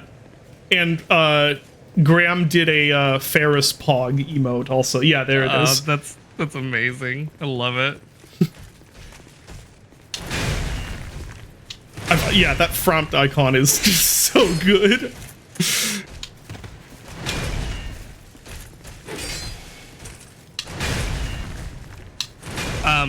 Yeah, the modding thing. So, you know, as you know, I came to games from modding, from mapping and all that. So, I have a lot of experience there and sort of know that side of the fence. And yes, you're correct. Modders and mappers work absurdly hard, often more than deserving of pay. The other element of it is that it is an entirely different experience making content for a game that's finished than it is to make the game make the content for a game while you're making it. So much of the experience of making Gloomwood is sort of this laying out the track while we're making it kind of experience of, like, you know, when we make new content, you know, I'm always sort of any new levels we add, there has to be like a new element in the game. Otherwise players are going to get sort of like, you know, they're going to get stuck in the same loop, and they're going to be like, okay, I'm bored of this now. There has to be a new wrench, a new thing happening in each area. And yeah, we have to sort of like, I have to both juggle mapping the new area, but also, you know, writing the code, and, you know, we have to get the animations together for like whatever new thing that we're adding. We have to do all the testing for that. And yeah, it is very much like, yeah, you're laying out the track as you are driving the train. And so, not to diminish the work that mappers do, but it is like there is a reason why these huge projects like Arcane Dimensions or like the Black Parade are so polished and so feel like that they're like the accumulation of all this like knowledge and experience of like a game's potential. And it's because like they've been made once the game has been completed and is done, and everyone knows how to like use those mechanics and systems and the maps. And that is very true. Yeah, they're built they're built on a foundation that's already been confirmed as being really good. Yes. And when you're building a game on your own from scratch, it's not quite look at this texture. I know. Look at this blurry really photo funny. Source. I love it. Anyway, but yeah, there's like you contrast that with something like the original creation of Thief, and there's that like post-mortem that I link every now and then, where they were pretty much like, yeah, we rewrote the stealth systems several months before release, and the majority of the levels had to be made without working stealth. Like it was just just like AI just standing still, and we're just sort of like hoping. I hope the levels here are fun to play in stealth. But yeah, just crazy. But it is very wild, much how that's how that stuff can sometimes go. Yeah, they are very different disciplines. I'm just thinking like, people will sometimes talk about it. It's like, oh yeah, mods will give you such and such experience and it's for free, which is awesome. But also sometimes it's like, well, shoot. Sometimes it's like those guys kind of deserve to get paid though. Like, I don't know how, because I love the fact that mods are free, but it's like, the discussion is always like, the tone is always like, if these guys are willing to do this for free, then everyone should be. It's like, well, Right, yeah. I'm glad they're willing to do it for free. That's awesome, but they deserve money for it. I'm gonna die to this guy, aren't I? Let's pop a life gem, which I am running low on. I forgot about that. God, these guys leash so far away. Jeez. Yeah, well, I've also been, like, slowly kiting him here, which I'm not quite sure why I did that. Maybe now you could just run forward and they'll take forever to walk back. Yeah, that's kind of what I'm thinking. But yeah, and that isn't some, like, call for paid mods or I don't know. I'm always really conflicted on that because on the one hand, like, one of the things that's so awesome about modding is the fact that it's very sort of open and not part of an economy, if that makes sense. Yeah. It's just creativity. But then on the other hand, like, oh, but deserve money. I don't know how that would happen without it kind of ruining what is great about modding, though. Yeah, I'm also thinking of, like, you know, would some of my favorite mods are stalker mods, and like would GSC have been more okay with modding if people were making money off their work? Right. That's yeah. Like, you know, would they have shut down like Anomaly or Misery or all the other mods that ended up propelling Stalker to like its mainstream success? Yeah, true. You know, it's a challenging kind of yeah, it's definitely a challenging topic. Yeah, someone mentioned donate. Yeah, option to donate is great. Well, now I kind of like that there are options for donation subscriptions. There are so many options for that now. Like like Patreon. Yeah, like I have a little bit of a monthly donation to Godot, for instance, because I'm like, well, I paid for Unity, I'll support this because I like it. So it doesn't involve me having to think. I just one day was like, yay, hey, I kind of want to support this. And then I went and set that up, and now I haven't thought about it again. And they get paid from me every month. Hell yeah. So yeah, that oh, I can see why these guys are scary. Yes. So yeah, I like those platforms being a thing because I feel like it helps those sort of donations be more of a regular thing without having to rely on people thinking to do it constantly. The GSC thing was just like an example. So far, I think they've just been overall just like an awesome developer in terms of modding and have always welcomed it with open arms. I was just more thinking like, what if they weren't that? And like, you know, we didn't have Stalker sort of propel itself to the level that it is now through its like modding community. Some developers slash publishers like Nintendo are very hostile to any sort of attempts to mod or, you know, get around the exact way that they want their games to be experienced. Which I think is really gross. Yeah, which I think sucks. Come on, don't do the there we go.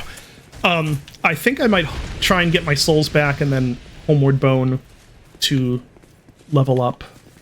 Sure. Because I might be able to get strength high enough at some point here that I can use the other sword.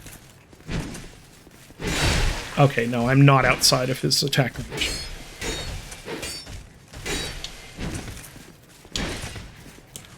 Stamina starving myself. There we go. Yeah, the way Nintendo does it is just so awful. And granted, I don't know what it takes to run a gigantic corporation with that many IPs that are valuable, but I've always looked at it as if someone wants to do something free with my intellectual property, that's just benefiting me. Like, that's why I haven't shut down any like Iron Lung stuff.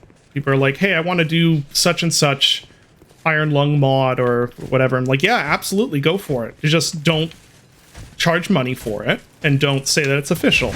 But otherwise, it's like if someone makes something really good and that a lot of people play, that's just adding. Oh no! And I lost those souls.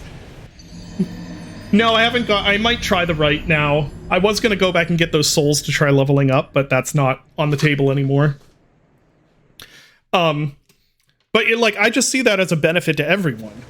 They get to make their cool thing. I get to have that much more visibility and that much more sort of life to something without me having to put in any time. I don't quite understand why. I guess there is a thing with copyright law where it's like if you don't aggressively enforce it, then that opens you up. I don't know. Yeah, I think that there's definitely. Let's see what I have here.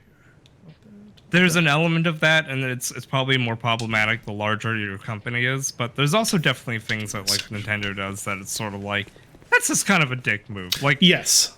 Taking down copies of games that they legitimately do not sell anymore from people who are just like, oh, I just want to experience this game that isn't on sale anymore. It's just kind of a fucking dick move. It is. And it's also a dick move to have those things not be available, honestly. Like, there isn't an excuse for a company the size of Nintendo to have anything that is not available to buy legally. That's just, I feel like that's sort of a responsibility that someone who's holding the IP has. It's like, okay, why can't we, why isn't Twilight Princess on Switch, for one thing? But, yeah, I think it's really stupid when companies oh, jeez. Locking on there is just not a good idea. Just fighting there is not a good idea, to be honest. Yeah. Did I hear about Ubisoft revoking access to the crew? I think so. I've heard it.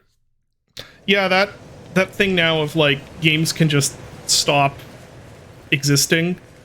They're like, oh, okay, we're just shutting this down, and you can't. It just sucks. Yeah, that's super cursed as well. Yeah. Yeah, I agree. Oh, all right. Guess we're home free now. Yeah, I agree. Also, honestly, fuck subscription services. I hate that everything is a subscription service now. Yeah, I don't want to subscribe to whatever Nintendo month. I just want this game, or things like that. You don't own anything anymore. Hooray! Yeah. I don't. Oh, I'm sorry. Did you want to play a game you enjoyed 5 years ago? Fuck you. Yeah. And I get that, like I don't get that worked up about not owning things. Like, I know technically I don't own my Steam library, and Steam could revoke that. Like, that doesn't... Gosh. I'm not overly bothered by stuff like that, because ultimately everything is temporary anyway. Like, there is no definite ownership in life anyway. So it's just like, whatever. If that happens, it happens. But, oh gosh.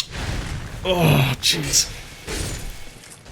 That being said, though, fuck subscription services, because they suck. And, yeah, the fact that there's just no permanence of any sort in some of this stuff really sucks. Yeah, that's why the argument against Steam doesn't ring as much to me, because like, yeah, that is true, but I've also I've owned games on Steam for like 15 years now, and it's like I can still play them, and Valve hasn't so far hasn't turned around and be like, no, sorry, you can't play, SWAT 4 anymore. Yeah, it could happen, but also It totally could happen, but in subscription models, that's baked in. That's literally if it's like, oh, I really enjoyed this game. Okay, I'm gonna pause my subscription. Now I can't enjoy this game anymore. I just don't. I don't like the idea of the whole industry moving towards that. Yeah, terrible for preservation too. Like, oh, that guy is following me down here. That's a surprise. That's not good. No, it isn't. Oh no! Oh, the gravity is killing me more than. Well, no, they're killing me more than gravity, but gravity is killing me a lot. Yeah, I will fight the subscription future tooth and nail. I don't know if there's. I really hope games like PC games do not go that route. Oh, I just realized something. Are those all? No, I thought those were all the same like rock prefab. I just don't think.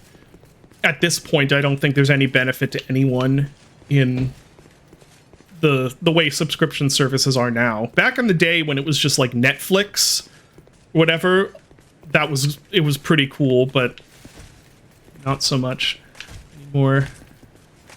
Might be able to just fight him here. I do good damage to this guy.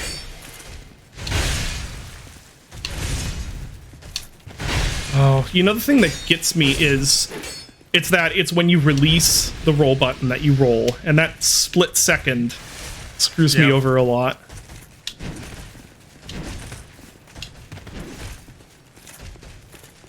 If you start running... Yeah, gonna... Thought I had time. I did not.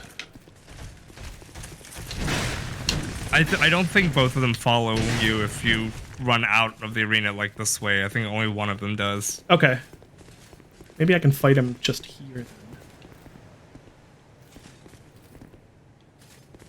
Oh. Okay, there's one. The other guy might have gone back to his spot. Yeah, he sort of does that.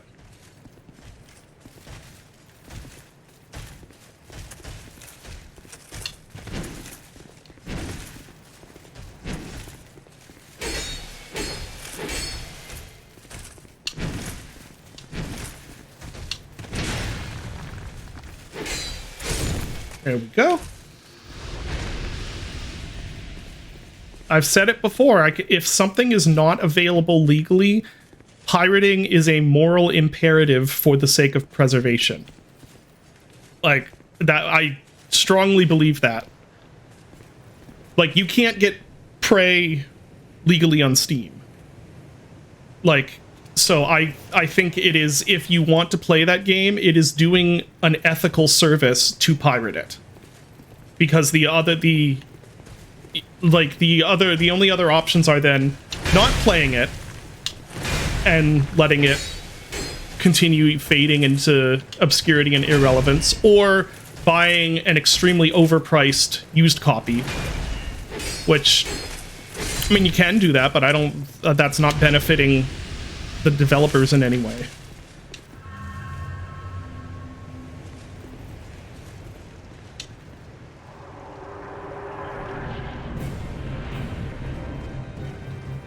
Hello, Dragon Rider.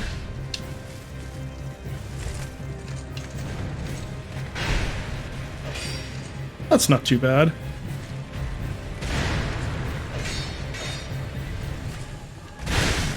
Definitely could be better damage, but... It's so weird seeing the floor raise.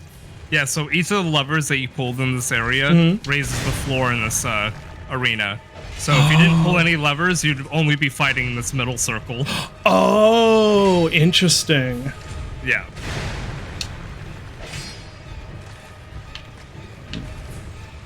It's that thing of sort of modulating your difficulty. Yeah. How on earth would you fight this guy in the middle circle? Oh, people do it. Oh, of course they do. The one I couldn't believe that I saw was beating Elden Ring without ever using the left analog stick. Or the right the left analog stick. It was like, okay, well, we can backstep, and we can use the bow to turn our character, and we can attack to move forward. It's just like That's ridiculous. So cursed. Yeah.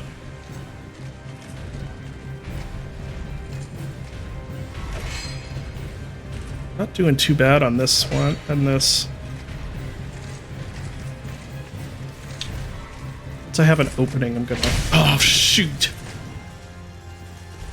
Okay, good. If I have an opening, I'm gonna Yeah. get fucking slapped in the face. Yeah. Oh no! I am. Okay, last Estus. I'm gonna use for this.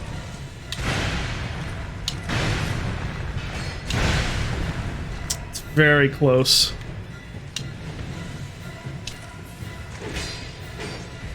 There we go.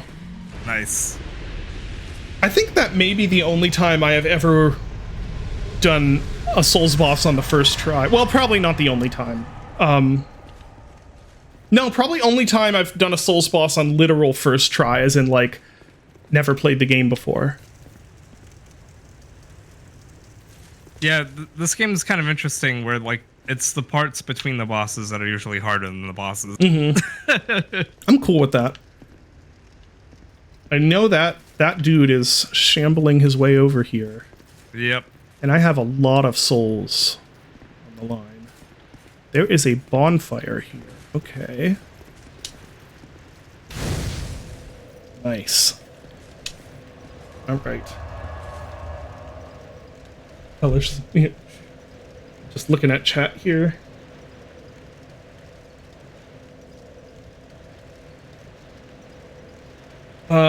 Was running with scissors. I don't remember. But if...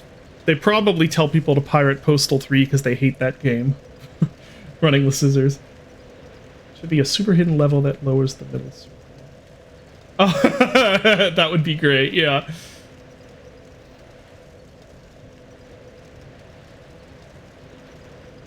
Yeah, I'm really... I've never been that scared of piracy as a developer because... I mean, it's... Players are really willing to pay for games when they have... when it's convenient and when they're given that option.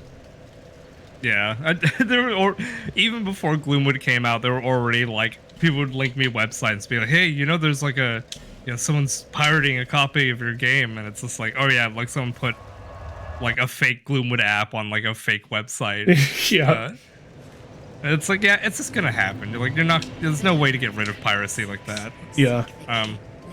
And so far, like the amount of people who buy the game legitimately is more than enough to sustain, like, continuing to make the game, which is really all I care about. If you can't afford the game, I really like, you know.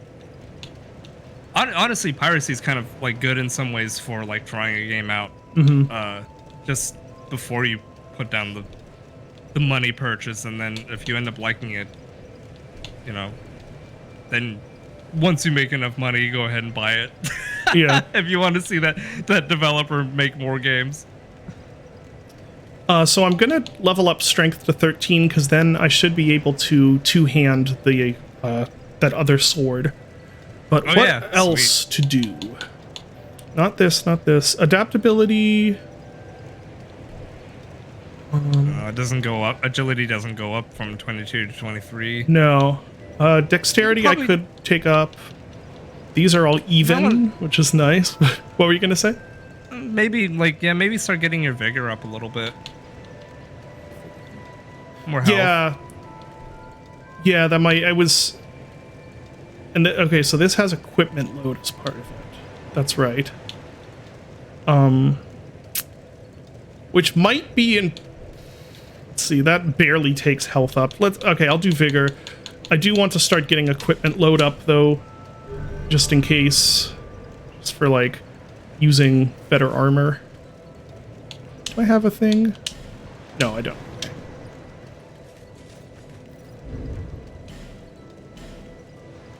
So I think, where is it? It just says can't wield with present attributes. You can. Yeah, you can. Yeah, it looks like I'm good. Oh, I recognize this moveset. Kind of. Wow, that takes a lot of good amount of stamina. Yeah, because it's a greatsword. Yeah. Oh, was it? Oh yeah, it is. Okay, nice. What's the running attack? Oh, it's the spin. Yeah, Yes. that's like the best. Yes. Love this. I love the weapons that do that. Was I? I was here.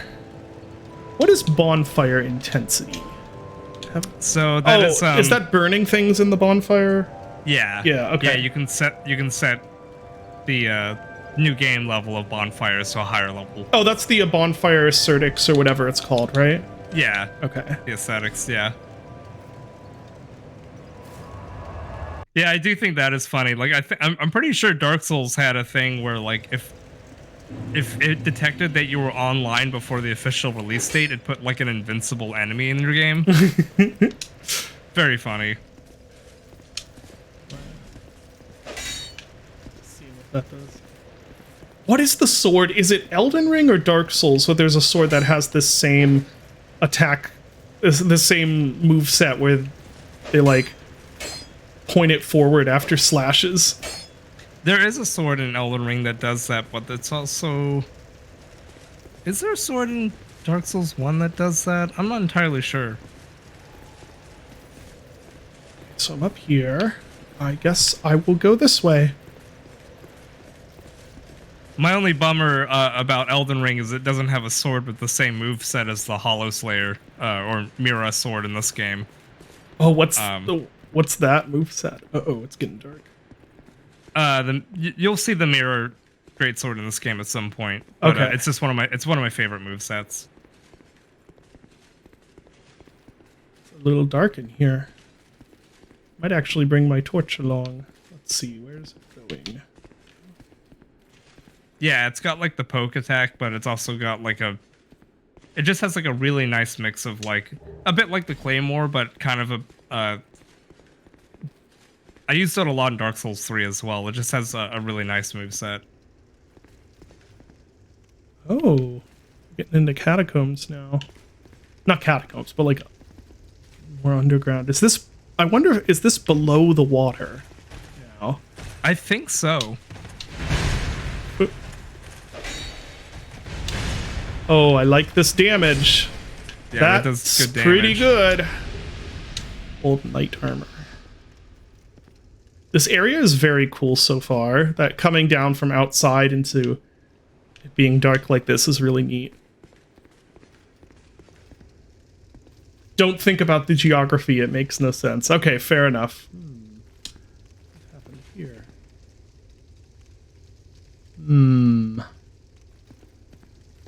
No, do think about the geography. It's very funny.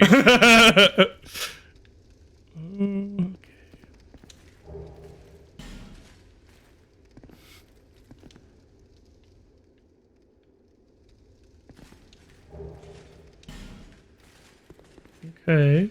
Haven't been attacked yet. Interesting. Oh yeah, the Lois greatsword's awesome.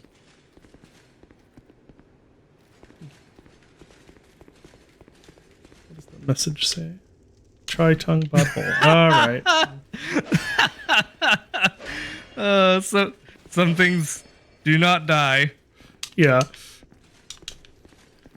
My favorite one of that is people putting next to like the those posts in Elden Ring and be like, if only I had a giant butthole. Pointless. Friend, therefore. Okay.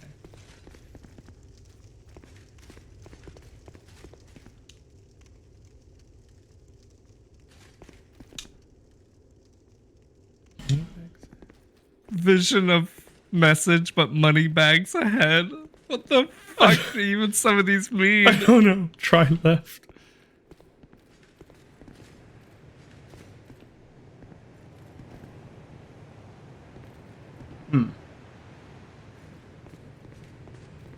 That guy's surrounded by bloodstains. Let's see what's over here.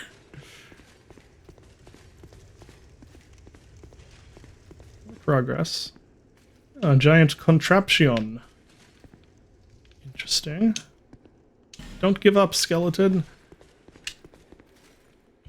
Yeah, playing online. Are you asking so you can try to invade me?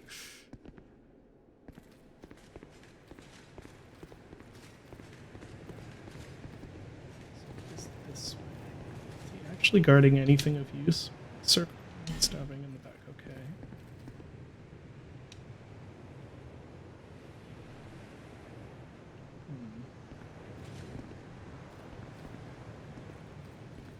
He is guarding a door.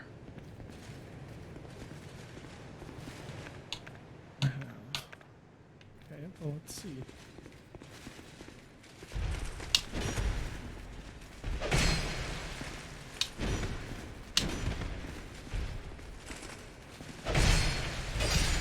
Okay, that wasn't bad. Ah. I see. I'm just so used to amazing chest ahead meaning boobs. I'm not used to it actually meaning there's chest ahead. Yay, you got your first, I think that's, yeah, your first sublime bone dust. My what now? I was just gonna see what that was. What is this? Monastery charm.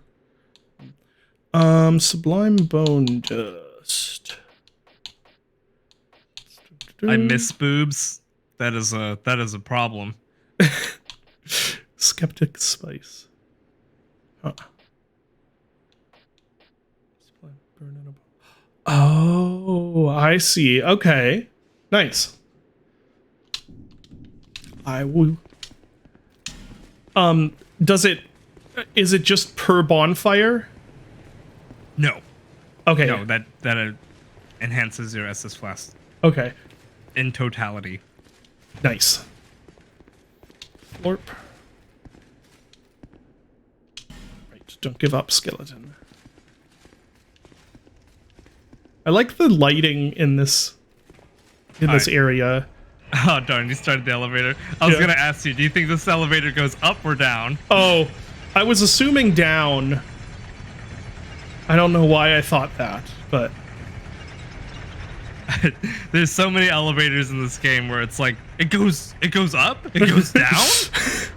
oh no, what am I seeing here? Is that water or is oh, I think it's it's just water.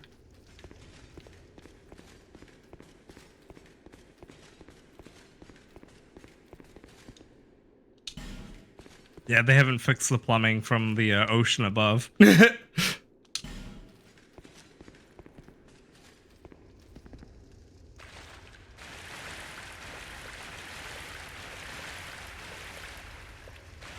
Yeah, even though you're already underwater. Well, it must be leaking in, right?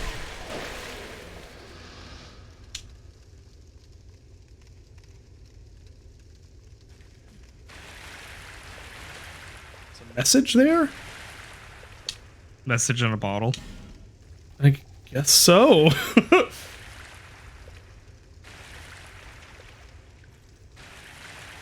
Oh no!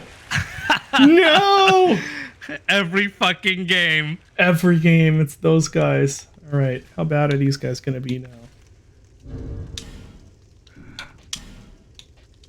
Let's get out my bow. Can I use this? What is this? Bellkeeper bow. This one's more powerful, it looks like. Oh, there's something up there, apparently.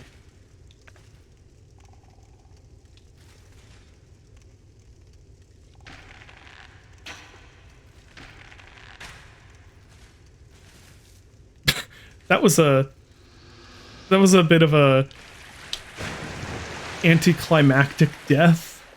Yeah. Ooh.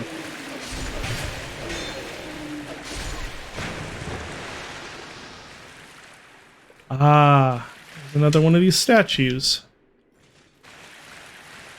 Right.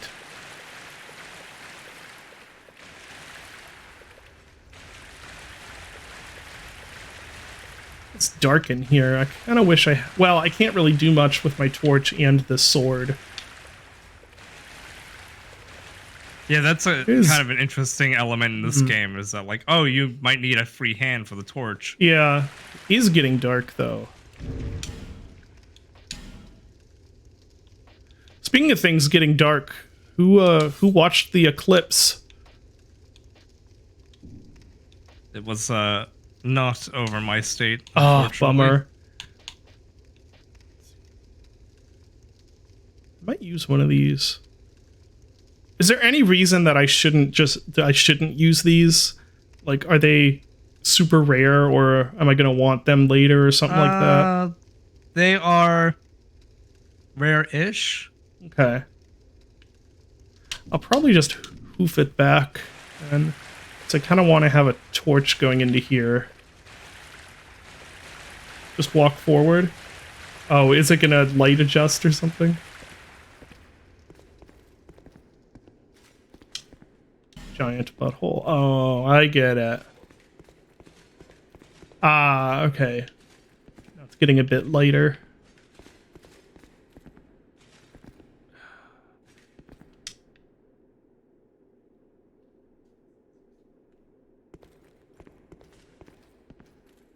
Oh, okay.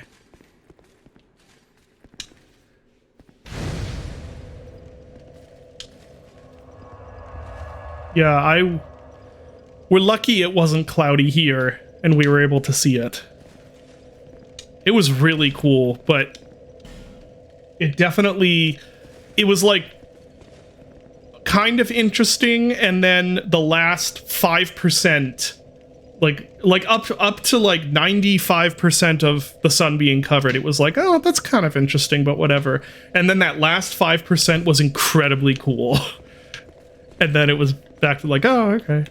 Because the last 5% is like going from like sunny afternoon to middle of night, and then back again. It was super cool. Oh, is this a... Whoa, there's ghost ships. No Man's Wharf. Okay, I want a torch for this though. Oh, I did mention... Oh, wait a sec. I already switched to it, didn't I? Yes. Okay. I did mention that I started up Resident Evil 4 Remake again, right? Yeah. Yeah. I never finished no, it. you didn't mention it. I was watching you play it during the meeting yesterday. Oh, that's right. Okay. Wait, you're right. I'm underwater, and this... Dark Souls 2, you got some explaining to do. Be wary of despair. Oh, I see. Oh, no. Not gonna have that. Oh, no!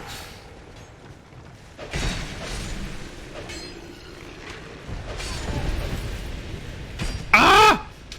Quickly, light it! Then dodge! Ah!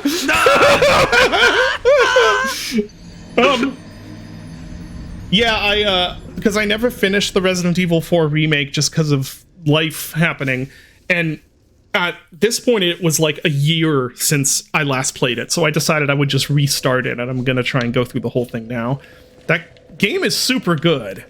Yeah, that game rules. I love it. Yeah, it's like, did they need to remake Resident Evil 4? No, but given that they did remake... Glad they did it. Yeah, given that they did remake Resident Evil 4, dang, that's a good remake of Resident Evil 4. It's like the perfect balance of being faithful to what made the original fun and also being smart about adding or changing up stuff. Just really good. Capcom really has been killing it with Resident Evil over the last however many years.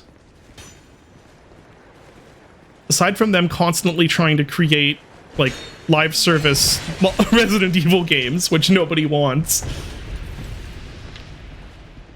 or fucking creating a massive shitstorm on social media because of like Dragon Dogma's like Oh, yeah. microtransactions. Yeah. Yeah, oh. Interesting, but I'm not dead. So why did the other water kill me? The other water was bad water. The other water was bad water. All right, so now I'm... Okay, well, let's get this, I guess. Okay, now what?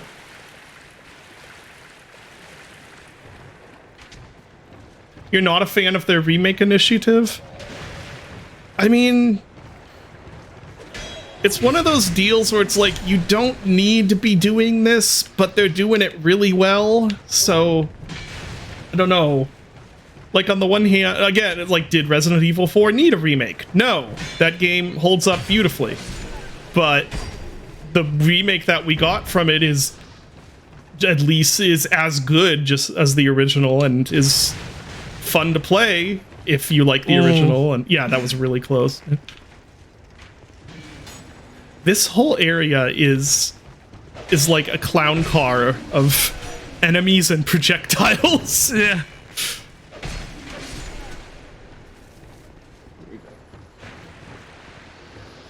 Is falling down how you mark your territory?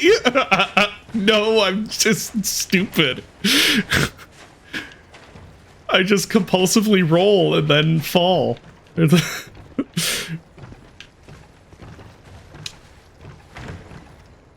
That's an excellent description. Yeah, okay. So that's kind of what we're going to be doing for this area, huh?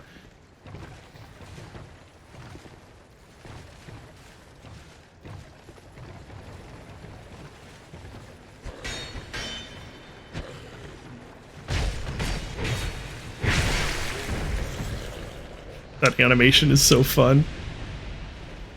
Is there any major difference between the original and the remake? Yeah, there's too many differences to list. Quite a few. That's what is so cool about it, is that it's very faithful. It's very faithful to the spirit and the design ethos of what made Resident Evil 4 originally so cool. But it is not just retreading the same ground. So it's a little hard to kind of explain, I guess, in a way, because it's like, yeah, it's not bad in either way that it could be bad. You know what I mean? Where like a remake could be, oh, this is just the original, but kind of different. Why not just play the original? Or it's like, oh, it's just the original, but the visual style is screwed up. It's not that, but it's also not, oh, this is just a completely different experience. It's like... yeah, it's good. It's really good. It's very much worth playing if you are a Resident Evil 4 fan. And if you haven't played Resident Evil 4 before, well, the good news is now you have 2 really good Resident Evil 4s that you can play. Generally, people dislike Dark Souls 2 ganks, and people dislike No Man's Wharf. These 2 trends are related. I see. Yeah, people didn't like Resident Evil 3 Remake, I guess. I haven't played it. Dylan, you said it was okay, right? Yeah, it was okay. It was short and some parts were not very well done. I should play it at some point. They cut some stuff that doesn't really make sense to cut.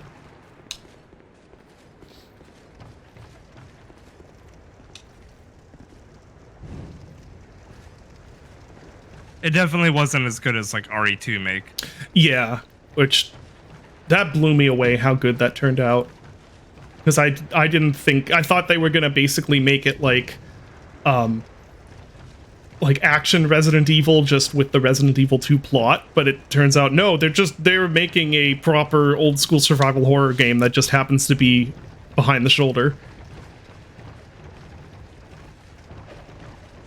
4 is like an even weirder territory because it, in a good way, in that it actually adds some more survival horror elements that the original didn't have. In terms of like you're having to worry about the condition of your knife, and you there's incentives now to loop back into areas that in the original you just kind of went through once. Little things like that.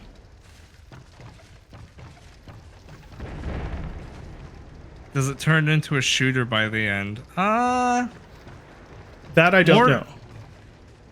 I like the island is less a shooter in the remake than it was in the original.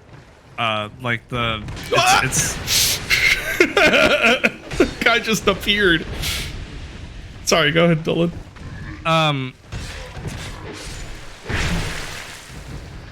There are parts of the island that are definitely more the regenerators are done differently. Oh yeah, I think okay. and I think they're much more horror oriented in the remake. Ooh, okay. Yeah, it is very much an action game. Like it very smartly doubles down on the fact that Leon Kennedy is sort of like Japanified John Wick, and the remake, 4 remake, goes even harder on that, where it's like to the point where he actually, if you aim at an enemy while you're really close to them, he'll with a pistol he'll switch to the what is that called, center axis relock holding stance, because it's for John close Wick range. stance. Yeah. And the combat plays out a lot quicker, but it still has that same thing of like you're having to shoot guys and like the knees and stuff to knock them over, and you're having to combine melee and range and stuff. It's really fun. And what's great is it doesn't invalidate the original at all. Because I don't know how they pulled that off, where it's like plays a lot like the original, but it doesn't feel like it's replacing the original combat is its own sort of experience. Yeah. Which if you haven't experienced the original, the original is amazing in VR. It's so much fun in VR. Yes, Resident Evil 4 in VR is one of the best VR experiences. The longer I am here, the more madness I discover. Makes sense. A wretched place indeed, but not without traces of its former glory. What could have caused such... I don't know. Doom in VR is pretty fun. Doom and Quake and those games in VR are pretty enjoyable. The thing with Resident Evil 4 VR is that it was like they did a lot to adjust things for VR in terms of its mechanics and weapon handling. So it isn't just like you're playing the Wii version, but in a VR headset. It's like, I don't know. It feels like it was made for VR, which is crazy because they didn't change that much about it. But it doesn't feel like you're playing a VR. Oh, interesting. Yeah, like all the actions being tied to like motion in VR is so cool. Like spraying yourself with like the health spray and all that kind of stuff is just so rad. Yeah. What is the point of up here? Someone brought up that this area is one of the areas where the lighting really works in Dark Souls 2, and yeah, absolutely, it's so cool here. They're like gradually lighting up this area.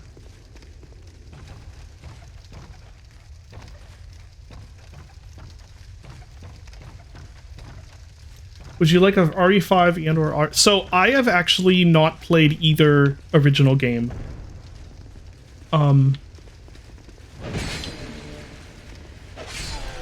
I was thinking about that the other day. Like, what would they remake next that could be really cool? I cannot wait to be on Twitter when they remake RE5. Oh, that's gonna be... that was a... Oh, they don't like light. Oh.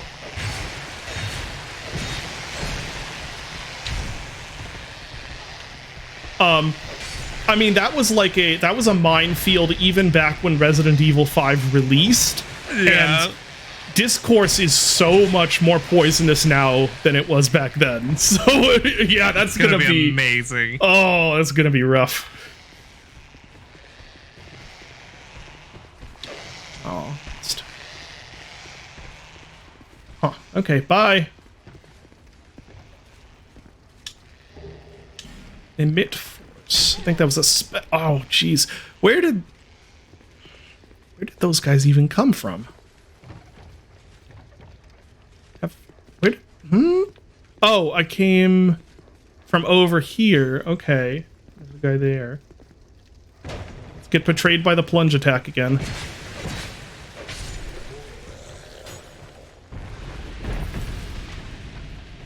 I've heard 5 is pretty fun. Yeah, 5's co-op is a lot of fun. Oh jeez. Oh jeez. I haven't played it mostly because I kind of just end up replaying 4 when I feel like playing a game like that.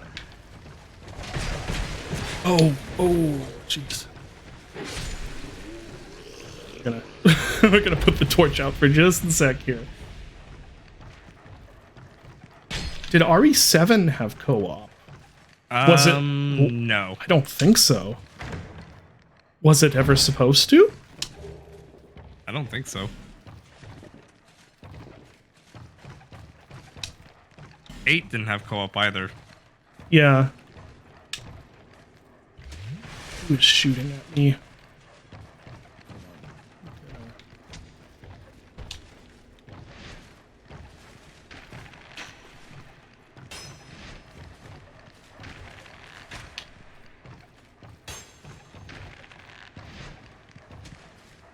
You can kind of see why I said like this is the Dark Souls where bows are actually like pretty darn good. Yeah. Let's see. So I guess I haven't been down there. Yeah, 7 was honestly same with 4. Resident Evil always goes through these periods of like starting to get stagnated, and then they re-envision a bunch of stuff and it works again. Because like when 4 came out, everyone was really sick and tired of the classic formula, and then 4 was like reignited everyone's interest. God, there's still like a contingent of fans who hate 4 because of that.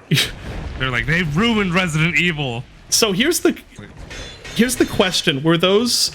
I wonder if those are people who legitimately were around, like playing 4 on release, or are those like Zoomers who have this idea that Resident Evil was once a actual horror game and not always action horror? Yeah, I don't know.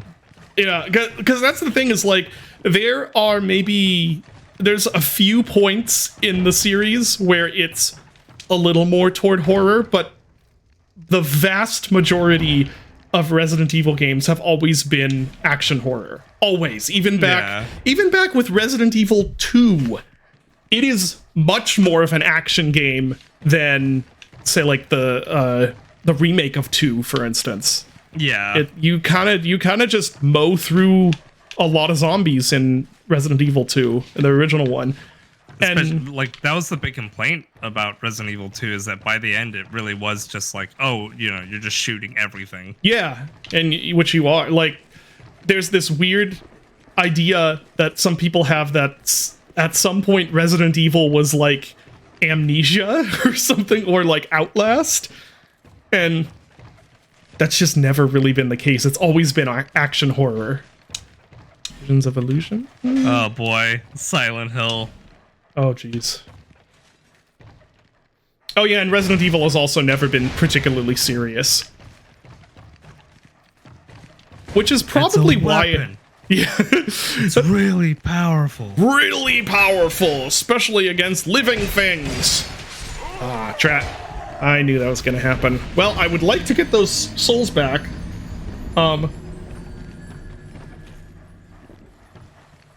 Yeah, I think that's probably why part of the reason that Resident Evil has survived for so long is because And like it's not like Silent Hill where wow, that's a long ways back.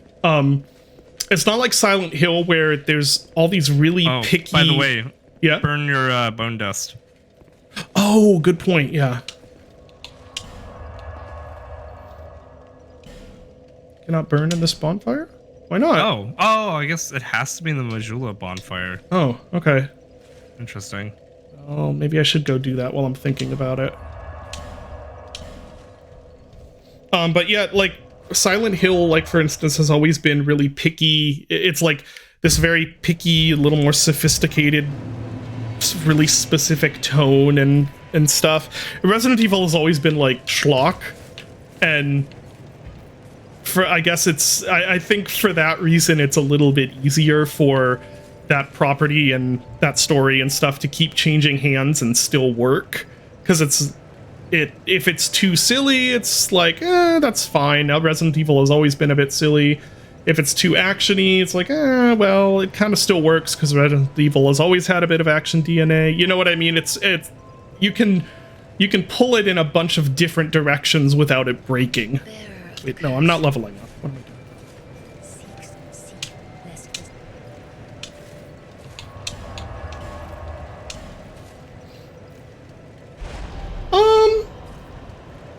The remakes kind of take themselves seriously. 2, I think they went a little too serious in the 2 remake by a little bit. It's not a huge deal.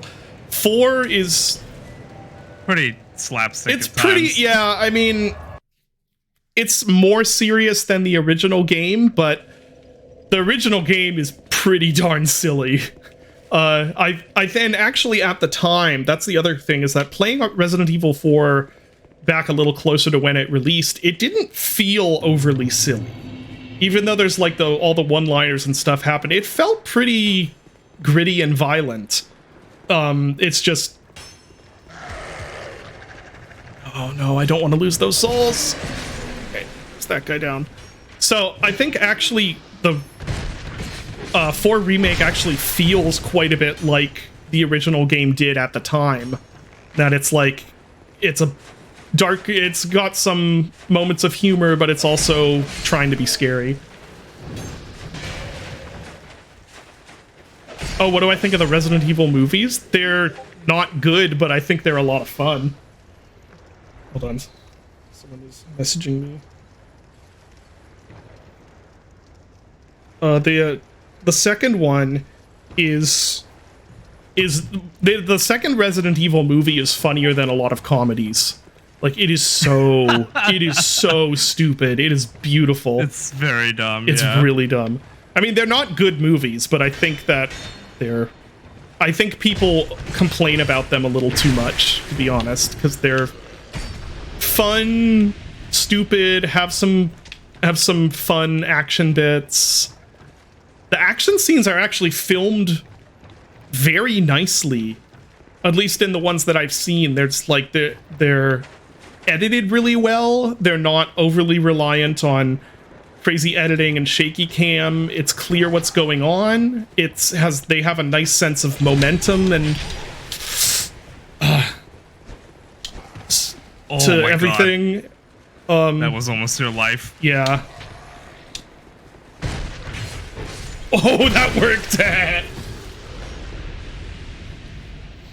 I haven't seen any of the CG ones, but I have watched the infamous John Wick zombie fighting scenes, and I think they are amazing. And every time someone posts that and is like, look how much Resident Evil has fallen, I'm like, no, this is awesome. What are you talking about? Was the first of the bad games for you? That's rough. Okay, I'm trying to remember where I left my souls. I think it was up there.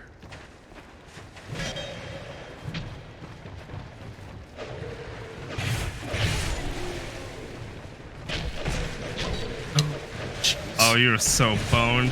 Yeah. Oh, you stamina starved? Oh! Oh, I blocked too. Oh, that was so close.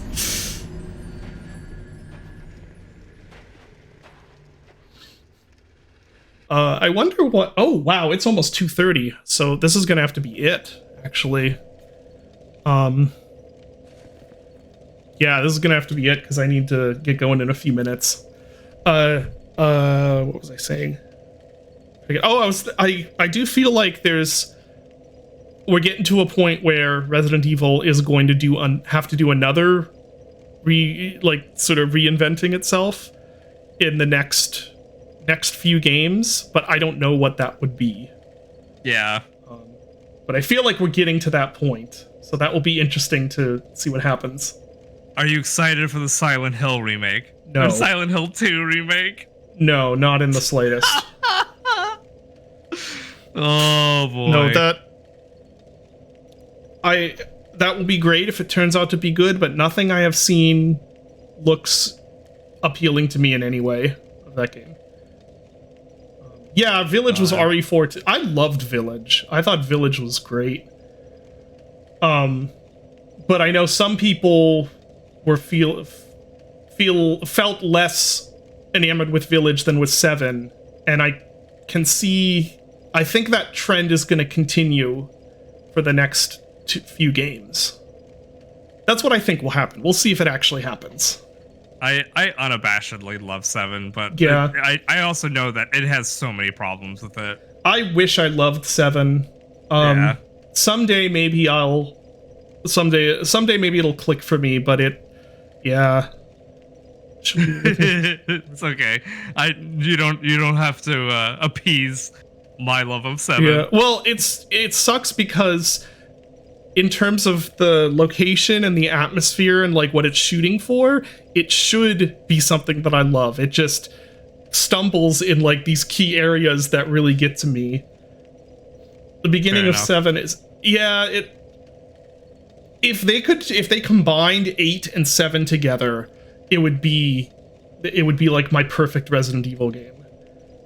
But because I really like 8, except for I hate the Dollhouse chapter, and I don't like the reservoir, but the rest of it I think is really good. And if they just had that, but with like the atmosphere and vibes of 7, it'd be great. Anyway, I need to get going, get Lavender from school. Yeah, so the thing with 7 is it's like, this is not, I have tried to like that game so much because I really want to like it. You've definitely, you've given it a fair shake. Yeah, I really want to like it. It gets yeah. There's some like both. There's some parts of 7 that I think are brilliant. Like I think they did a really good job with some parts of it. It just doesn't coalesce for me. But 8, I think the main reason 8 does is because there's a little more eventful stuff happening in 8, and you can do more. Like it's a little more consistent about giving you levels where you're doing Resident Evil things rather than levels that are experimenting with different types of gameplay.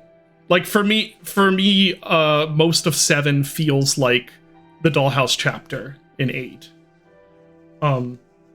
Which, objectively speaking, it probably shouldn't, because I know that it has plenty of proper gameplay going. I don't know. Someday I'll try it again. I've never finished 7. I've tried playing it 3 or 4 times, I think.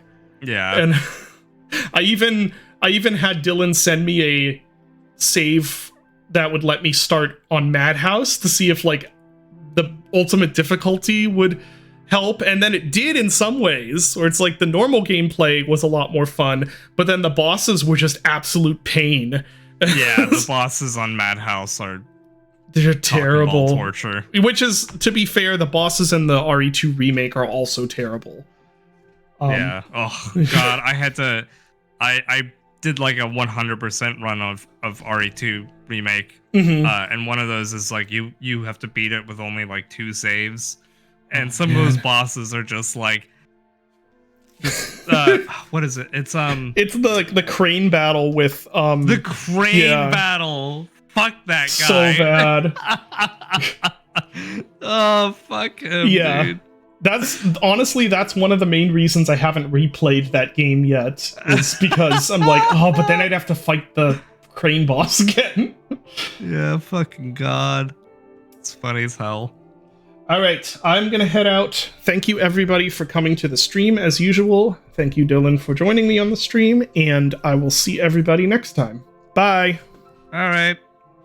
Goodbye.